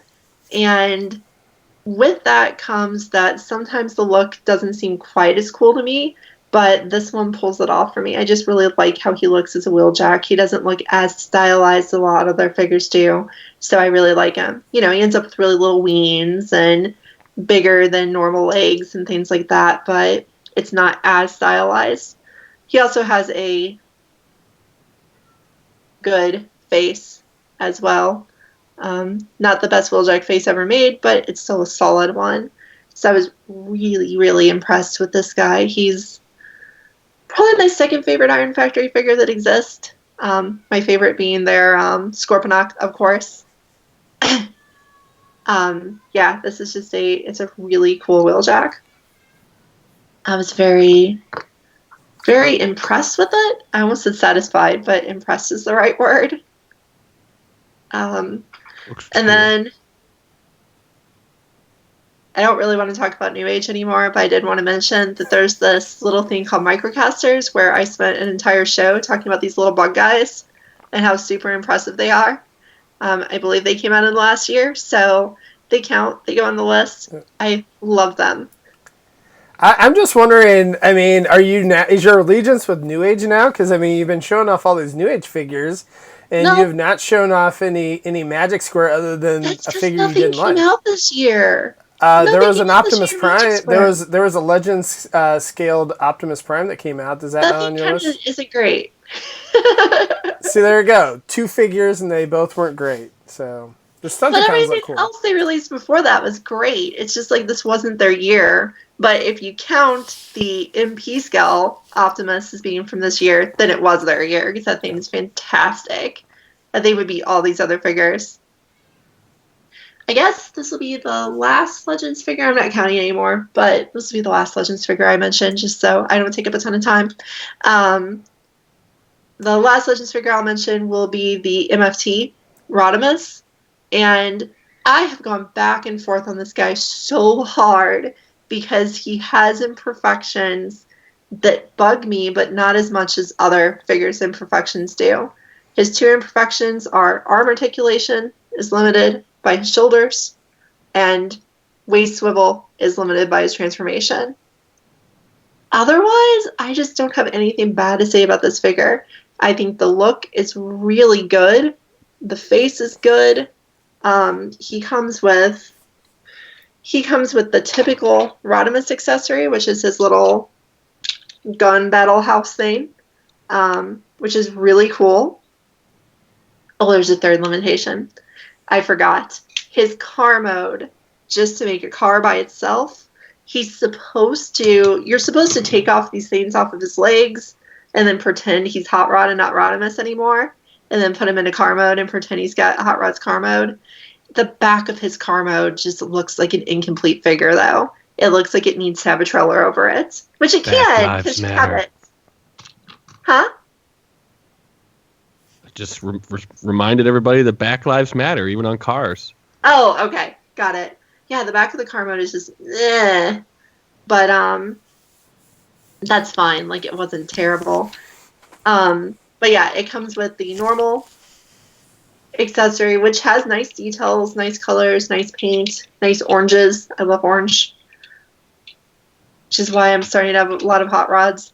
But then, in true MFT fashion, they put one of these weird mech suits in with it. What is And that? it's just like, It's from the thing- Diaclone reboot line. yeah, Which Mech Toys they loves to just- knock off. They have just ran off with these mech suits. They made a power loader from Aliens. They made this one, which is like a little baby Rodimus. They made the one that's a tiny Omega. It's just, they've gone weird with these. And this one is adorable, and I love it. Yeah, that's cool. I would want that. So I'd say from an Anna perspective, from a thing that I will like owning for the foreseeable future perspective, this is probably my favorite Legends thing, just because the major issue is that I really don't like any of the options for Hot Rod or Rodimus other than the MP Hot Rod. I like that. He's fine. But I wanted a Rodimus figure, and this guy totally works for me and costs less than Carrie, and will give me less tears than the Hasbro Rodimus did. So I'm happy with it. Yeah, I do want to mention, I know we keep saying Black Lives Matter on there, and I do want to give a shout out to Jobby the Hung. Like, he's the one that like started this whole meme with that. So, just to, like, this wasn't something that we started or anything like that. So, And that, I think I'm going to stop for now and then go with number one. all right, Paul, you want to go and go? Oh, so I guess number 5, I don't have it on me right now, but it is Masterpiece movie Megatron. That big movie one Megatron. That toy is awesome, and if you haven't checked it out, I think you're missing out if you like movie stuff at all, because it's just so massive. And for the cost, what I do not understand is why something like Masterpiece 44 is a $400 toy, debatably, but Masterpiece movie Megatron is like $150. I don't understand, because they're kind of like the same heft, and they're all complicated, but whatever. So what I'm saying is that Masterpiece movie Megatron is a good deal if you can get it for like the amount of toy you get out of it. But a lot of people don't like movie stuff, so it comes highly recommended. And it's just like, if you've been burned by the Masterpiece movie toy line in the past, which a lot of people feel like they have because they were super complicated and like they would break or they were just a real pain to transform, they kind of hit their stride this year with that toy. It's intuitive, it's cool, it's very articulated, and if you like big chunky toys, it fits that bill. So I wish I had it to show you, but it's like this big. It's really it looks large. like a big pile of parts, so just imagine that. Yeah, and that's a huge criticism of the movie designs, and I have that same criticism. But the fact that they say, you know what, we'll take that challenge, we'll make that into reality, I love it. And I always wanted, when I first saw those movie designs, I was like, if you're gonna spoon feed me that crap as Megatron, you better go all the way with it. And they finally did with that toy. So check it out if you can. I think the price is nice. Number 4 was, if you have it, Rob, Masterpiece Beast Wars Megatron. I thought, Yet again. I didn't actually open one myself, but every one I've messed with was super awesome. I know there was the crotch break scare that started off our year, I think it was more of a scare than anything. Well, like every other quality control disaster that we've had this year. I mean, I think it's just people are so on edge because of the price of these things that they just will find any reason to go to the internet and yell at the world. So the toy is still awesome. And it started the trend of upward rising prices, Didn't beyond. Dinobot do that? I guess like actually MP36 probably did. But if you look back at that was cheap. considering Right. where we're at now. That's like a steal. MP36 is a Right. You should be happy you got that toy. If MP40, like I would have an MP44 right now if it was the price of MP36. You can just get a black one. It's cool.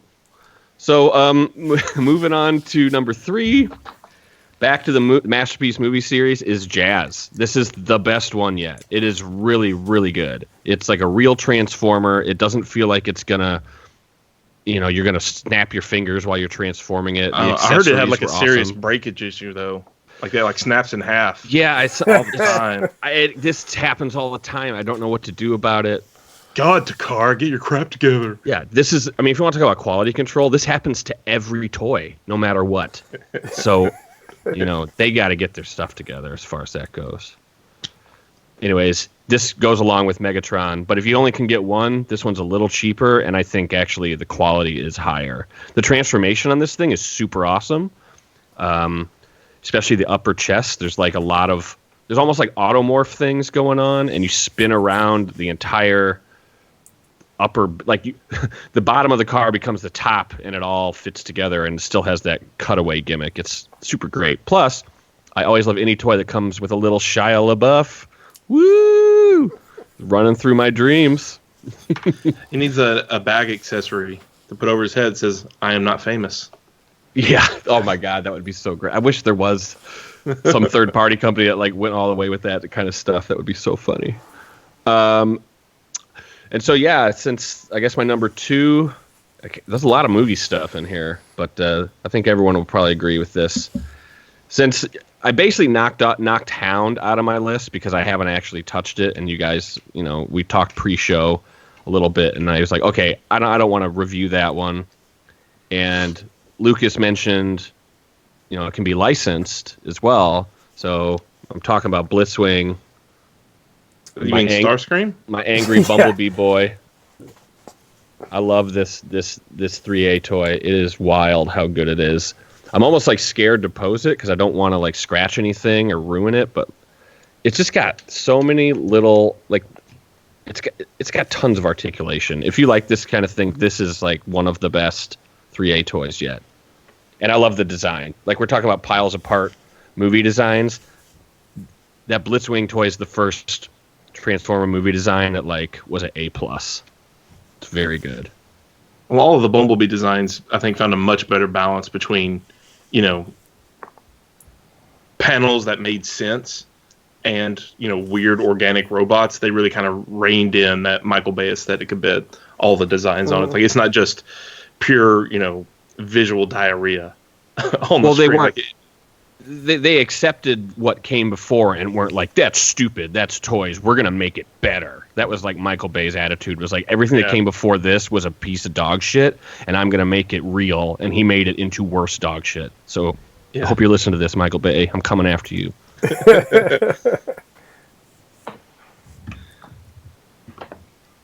I think we're on to number 1s. Is that it? Number 1? All right. So my number 1 was also a 3A figure, which is the 3A Bumblebee figure from the Bumblebee movie.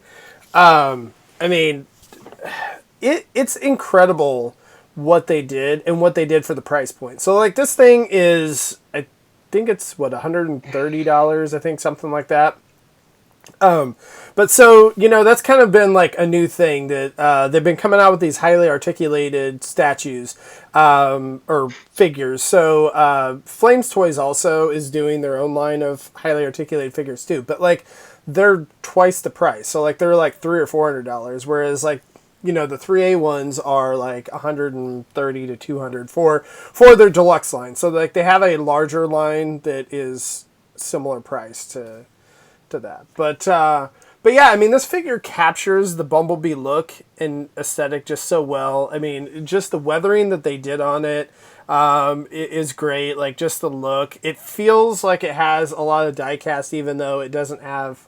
it has a little, not a lot. But, it just...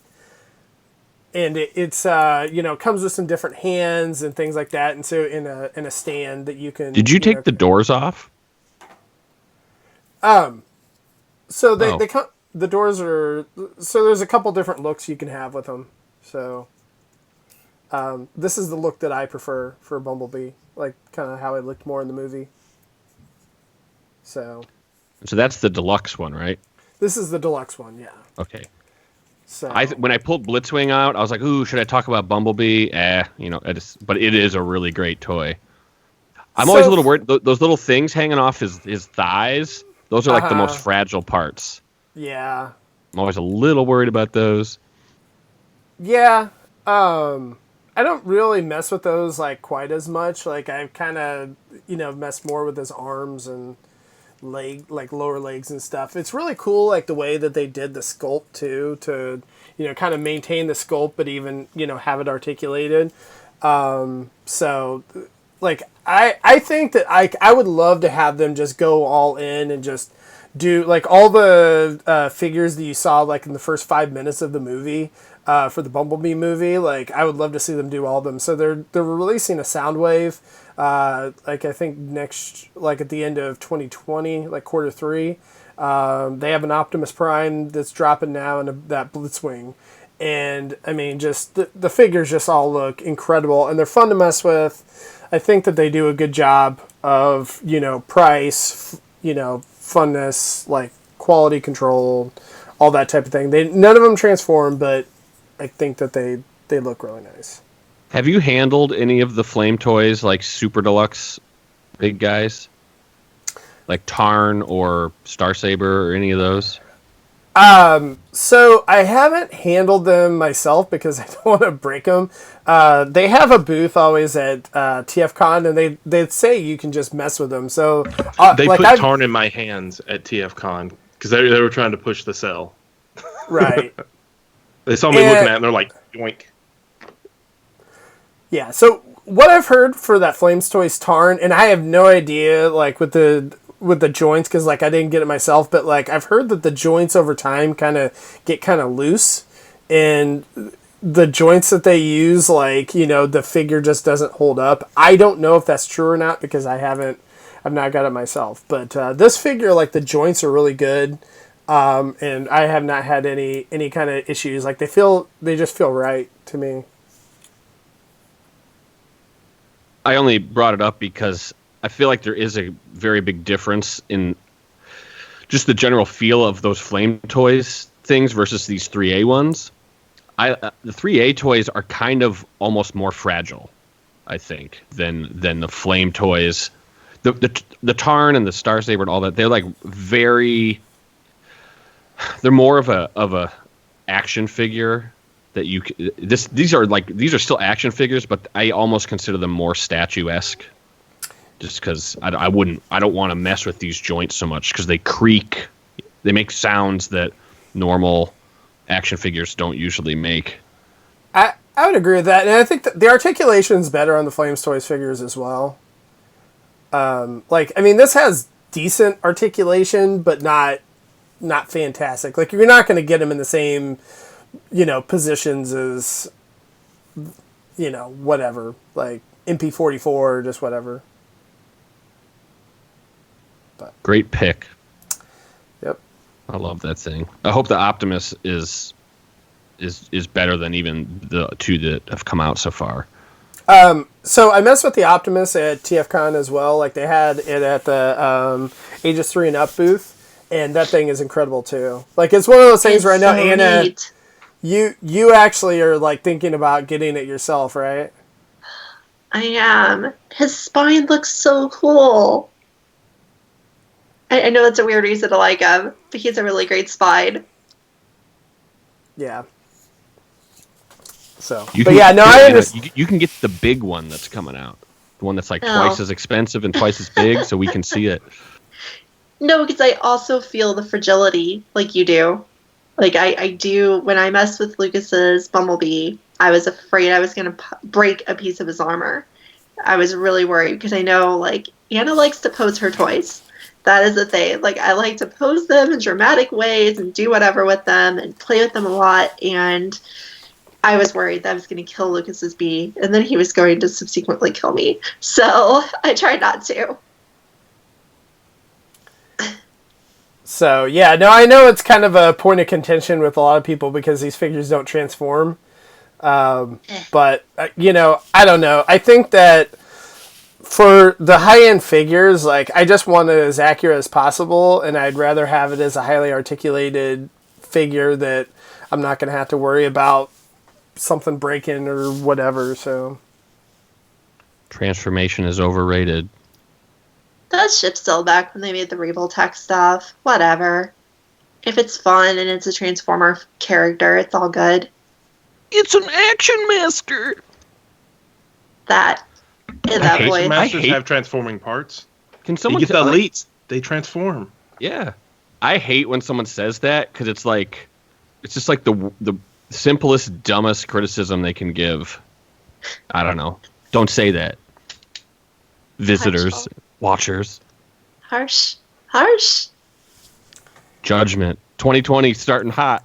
There you go. All right, Rob, what's your number one? A surprise to no one. I feel my number 2 was left field, and a good shocker, but number 1's MP Prime, MP44. I mean, fucking duh.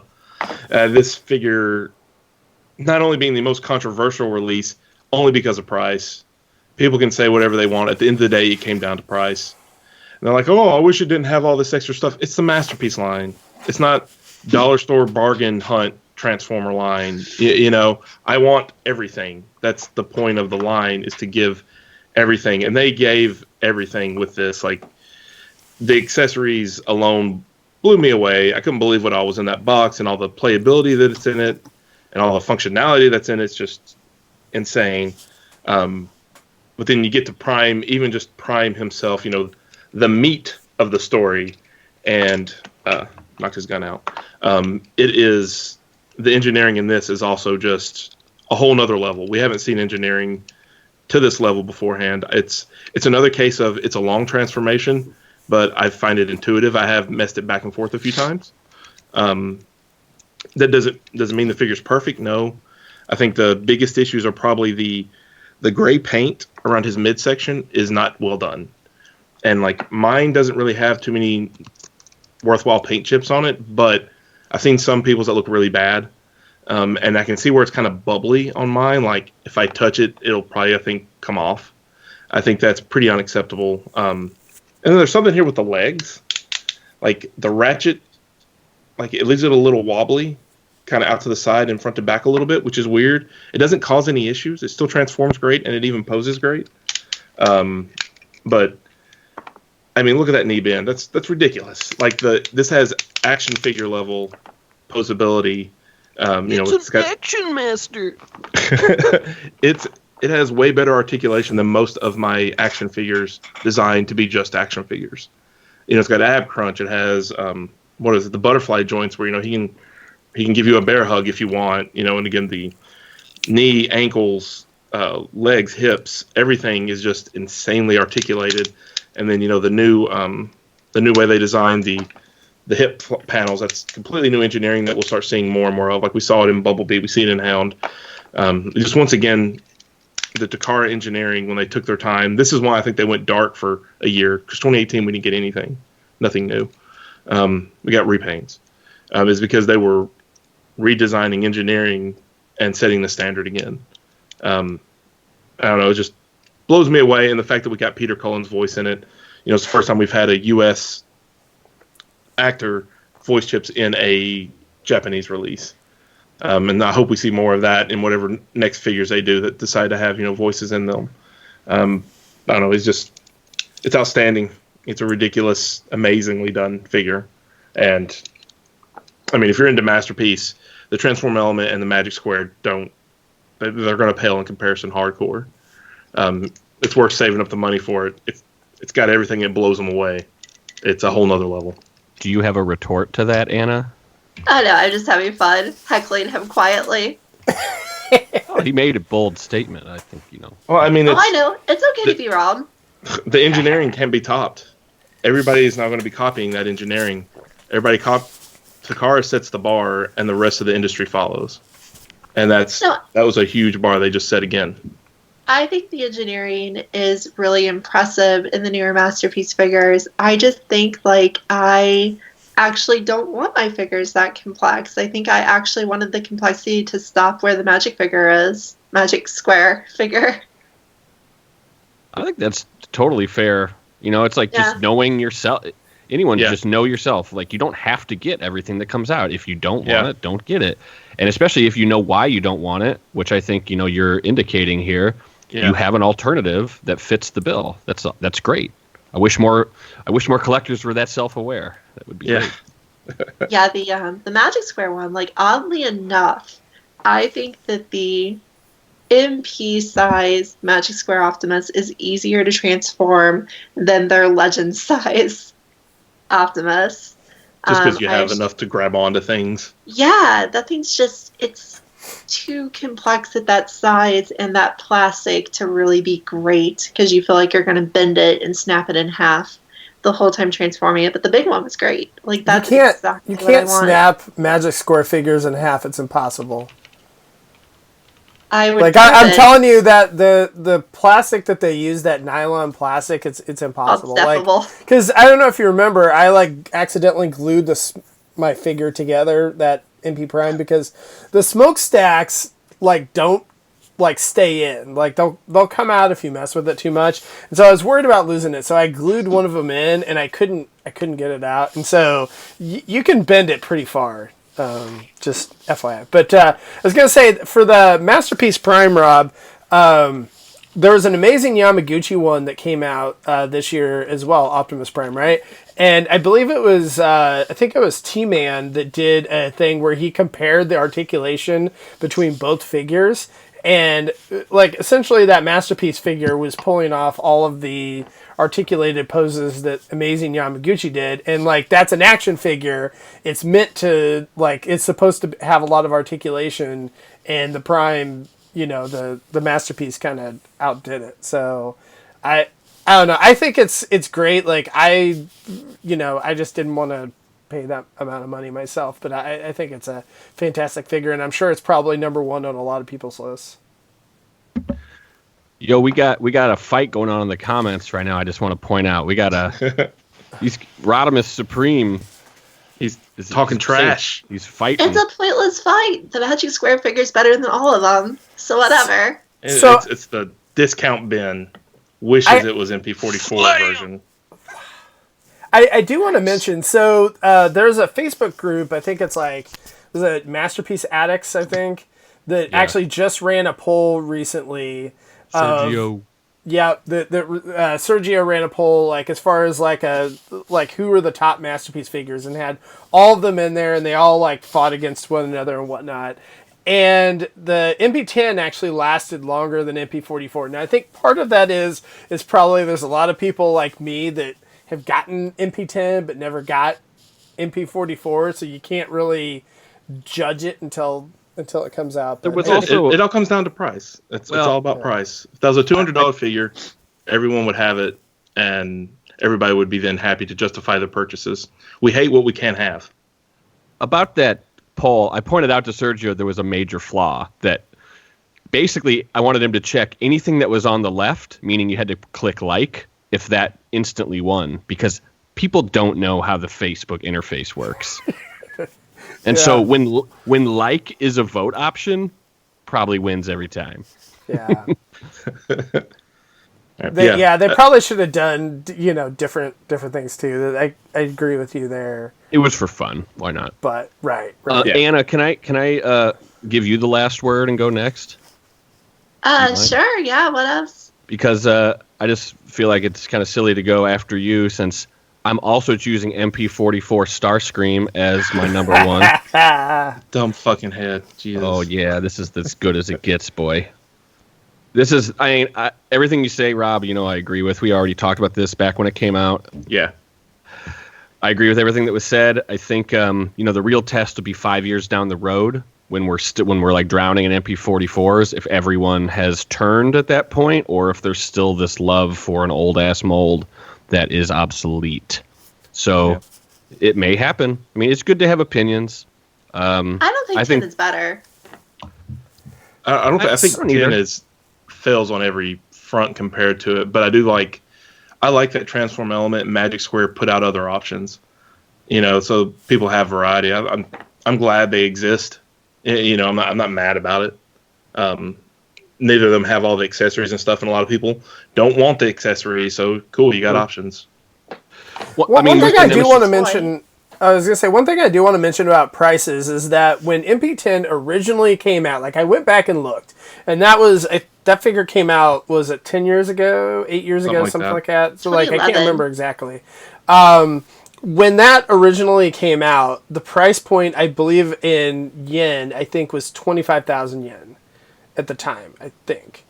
And so, like, which is $250 roughly, like, let's just say give or take, right? If you take that to where the fact that figure came out, you know, almost 10 years ago, or around 10 years ago, and, you know, put the inflation calculator or whatever, it's not that far off from, like, what we ended up paying for MP44. So, and I think, again, like, if Hasbro ever releases that figure, I could see the price, because, again, like, the price on MP10 really dropped when Toys R Us and Hasbro released it and did it at $160.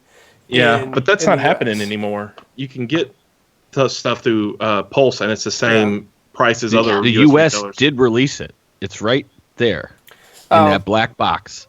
Okay, technically yes. Like, it's just not. I mean, that's it. That's what they're doing now. But I mean, I think, Paul, again, like your point that you talked about the movie masterpieces, right? That Hasbro's kind of leading the charge on those, and that's a shared endeavor between Hasbro and Takara. And so I think that that's probably part of the reason why the price point's a little bit lower in comparison, because I just, you know, I don't know. Maybe I'm just completely talking out of my rear. Anybody that's defending MP10 now, again, they also, when MP10 was announced, people hated the proportions on it the second we saw the images. Like, I always have. Yeah, like it's. He's got long. He's got gorilla arms and stumpy legs. Yeah. I mean, it's a fun toy. Don't get me wrong, but its proportions were never great. Yeah, but you know, we can look back. It's not a battle. Like, it's still an awesome toy. But I'm looking at, like, we haven't even mentioned MPO1. Because, like, that is almost revered as, like, a vintage masterpiece toy now, even though it's, like, almost a joke compared to where we're at now. But it's, like, totally a valid figure, and it's worth a lot of money. Like, people want it. It's right there. Even though it doesn't fit in scale with anything else. And I think, you know, there's so many MP10s out there. People are going to be loving MP10 forever, and they should. But you can't ignore that we're way past that. Sorry. Yeah. I know it's expensive. It sucks. And if you can go out and get a different MP10 to have one. You got like 40 versions of it. Well, it's my favorite Starscream toy. Yeah, I love that, you know, the MP44 just provided so much fodder for a debate, like, the entire year. Like, I think that, to me, I feel like it wins just because, like, we literally spent the entire year talking about the figure, so... Yeah. But you just blew Rodimus Supreme's mind, so Rodimus, that's what you get for talking shit. by showing him that figure there. I was going to say, so really, I mean, we're all arguing about the best Optimus Prime, right? But, like, I think, you know, obviously this, the Earthrise Optimus Prime, like, it's, again, that's going to be top of 2020 because the figure technically has not come out yet. But I mean, look at this. Like, this is just incredible. Like, so... Well, if creating a $500 masterpiece Optimus Prime trickles down to making Earthrise Optimus, that is amazing. Everybody wins. Yeah, the engineering trickles. Like, when MP101 came out, that engineering was ridiculous. How do you do this? And then when MP10 came out, this is so complex, blah, blah, blah. We get used to it. The game keeps upping. Yeah, Rodimus Supreme, I managed to find an Earthrise Prime. I'm not sure. He came from my Secret Santa, so... Watch the Christmas episode. Yeah, so... It's in there. But I don't know where he managed to come from, but, you know, somehow off a truck or something. Santa! Don't worry about it. Yeah, this is my grail right here, Paul. It's not a grail if you got it. I mean, technically at this point you could kind of call it that since there's not that many out there, so... Well, it's Wesley Dixon's grail. Hey, Anna, I guess, I didn't put this in my list, but I did get this guy. And I think you probably have him, right? That's the New Age one, right? Yeah. I haven't got it. Oh, it's pretty cool. But I didn't put it in the list. It's my runner-up. It is really cool. Speaking of Anna, I think it's time for her number one. It is. Yeah. You all know what my number one is. Plate with crumbs. Oh, I know which one is your number one. So I got my guess. But technically, it's 5 figures, right? So it is 5 figures. Okay, I did guess it. Yeah. It was either going to be this or a Rock Lord. Well, Rock Lords definitely did not come out last year. I wish. They did not, so I couldn't do them. But Computation King came out. Calculation King? Whatever. Wow, he doesn't even know the name of her number one. It's not Computron. Hey, he's mine. I can misname him. Poor guy. All right, that's the show later. The thing about this figure is that I have been waiting for this thing for years. Like, Wei Jane posted pictures of this design. Yeah, Paul. Seriously. You're schooling me. I didn't know. On a forum years ago. And as the Masterpiece Computron started coming out, I think they kind of didn't make it for a while. And I waited, and I waited. And I decided it was never going to happen. And then it happened. I'm so happy. This is, for those people using various colorful words to describe their reaction to the figure, I will say this is Wei Jane's weird attempt at their own pseudo-Computron. They call it Calculation King. He is a 5 combining figure that's kind of vaguely based on Computron. There is a motorcycle. It's blue for some reason. There is a drill tank. It is pretty much just nose cone. It's not really a different guy.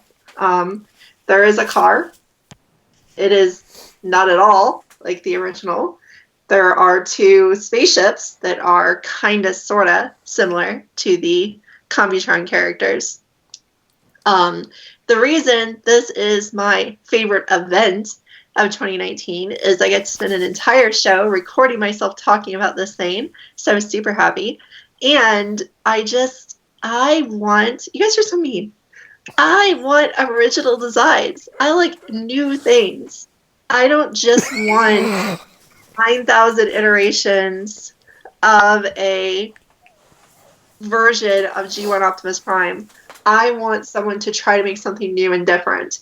This literally has a guy who splits in half to become the arms. Weird as crap. It plays with colors. It plays with character designs. It's just, it takes risk. It's not perfect. The face is the face is fine, but they didn't paint it at all. So it's kind of crappy. Can you show off the head articulation too? It looks like vaguely Optimus. The head is not articulation. What'd you say, Paul? It looks vaguely Optimus-y with the blue head and the red right? chest.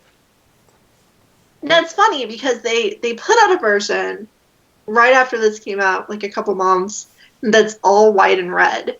So it's all Jetfire color. And it looks way better because it's all consistent instead of being strangely colorful. But the problem is they left the head blue. I get the feeling if you let a batch of 5-year-olds loose in my toy room and gave them glue and markers and locked them in there for 30 minutes, they would break a bunch of my toys, smash them together, and they would look like that at the end. Yeah, I do not understand what good toys are. So this is what I love. So we're having this whole debate about MP44, right? And we're all like, no, MP44 looks really cool. And Rodimus Supreme's in the chat. It's I've got Anna on my side because she doesn't think it looks good either. And then Anna's like, oh yeah, by the way, here's what I really like. That's the truth. That's the reveal of what Anna's really into, is that kind of stuff. That and Rock Lords. No, literally, if I was allowing myself to braid a figure from the 80s into this list, I'm pretty sure that Rock Roller would have been tied with that thing for my favorite release of the year. I feel like Rock Roller. So pretty.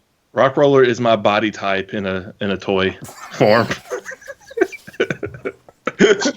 Now, I did want to say that because I chose a figure that everyone else is going to say isn't a good figure, because you're wrong.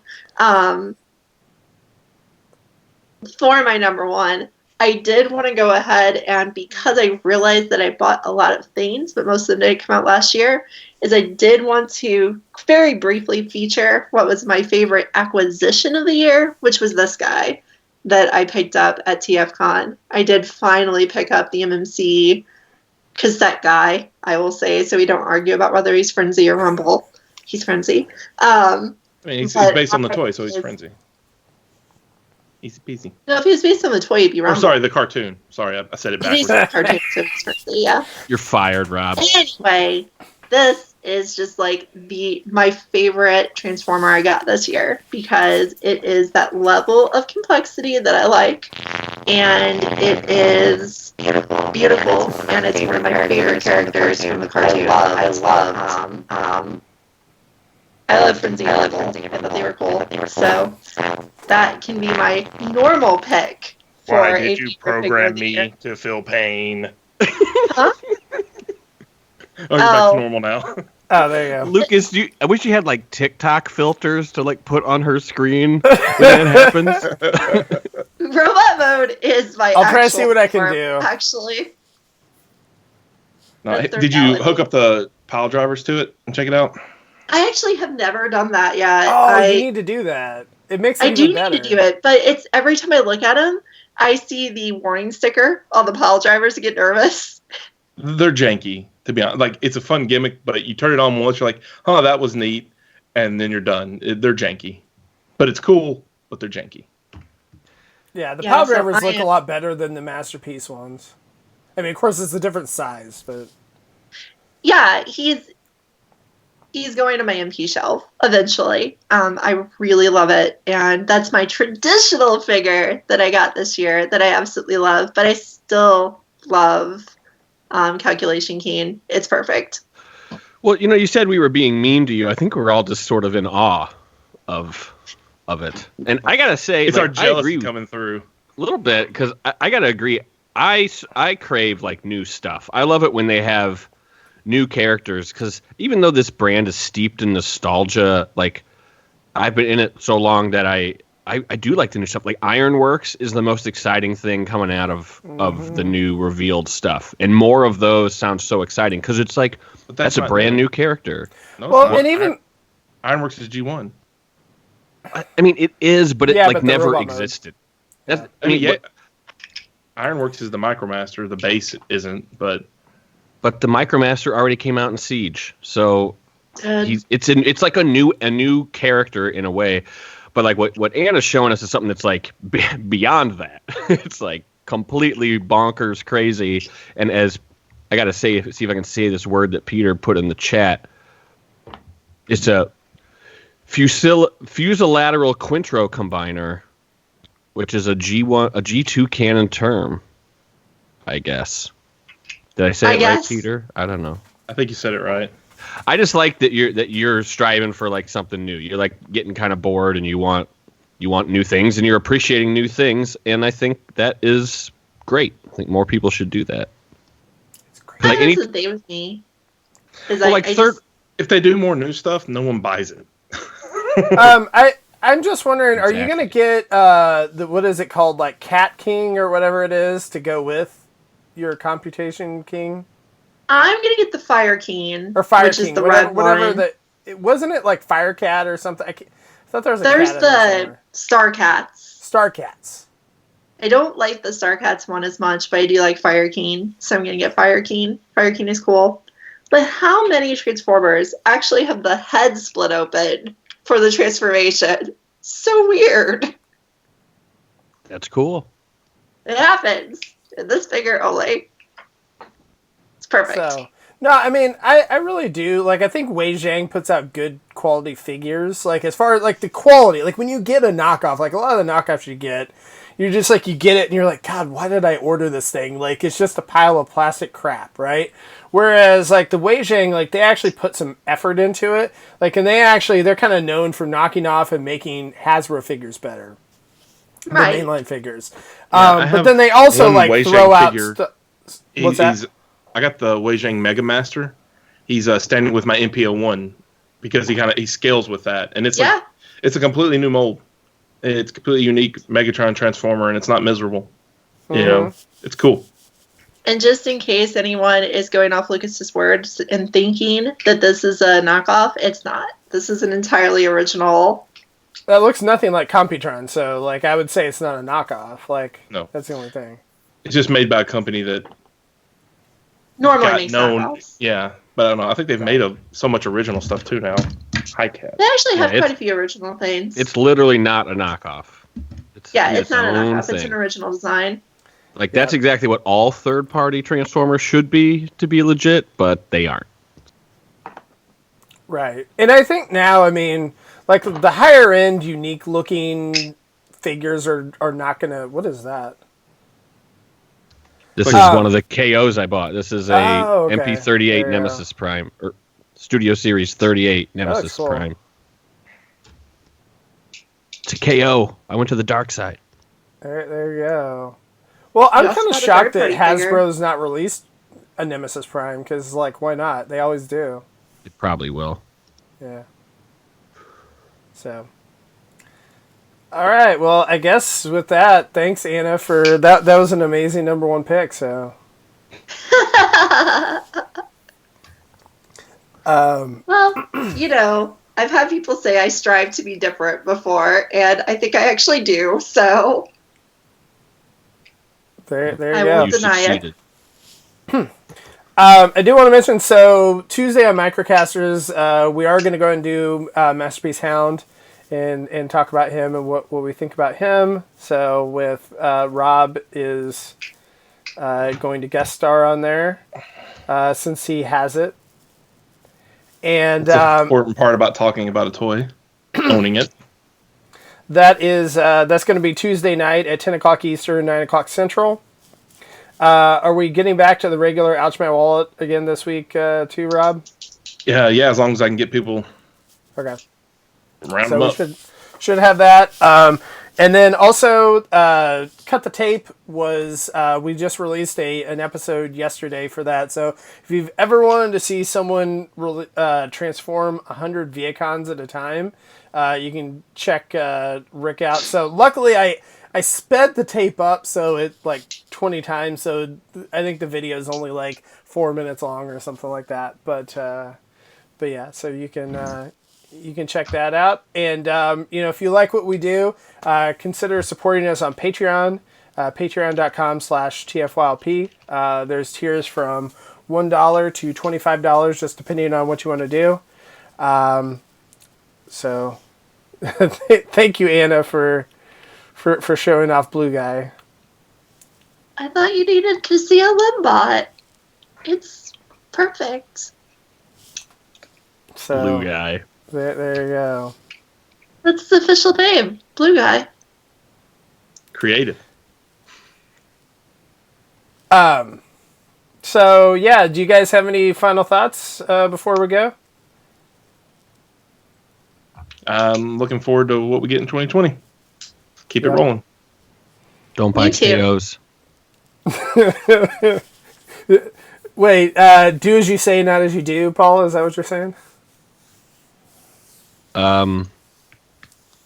Dabble, but don't dive in. Yeah, no, That's where I am. Only smoke a little crack. All right, kids? Just a little crack. Be fine.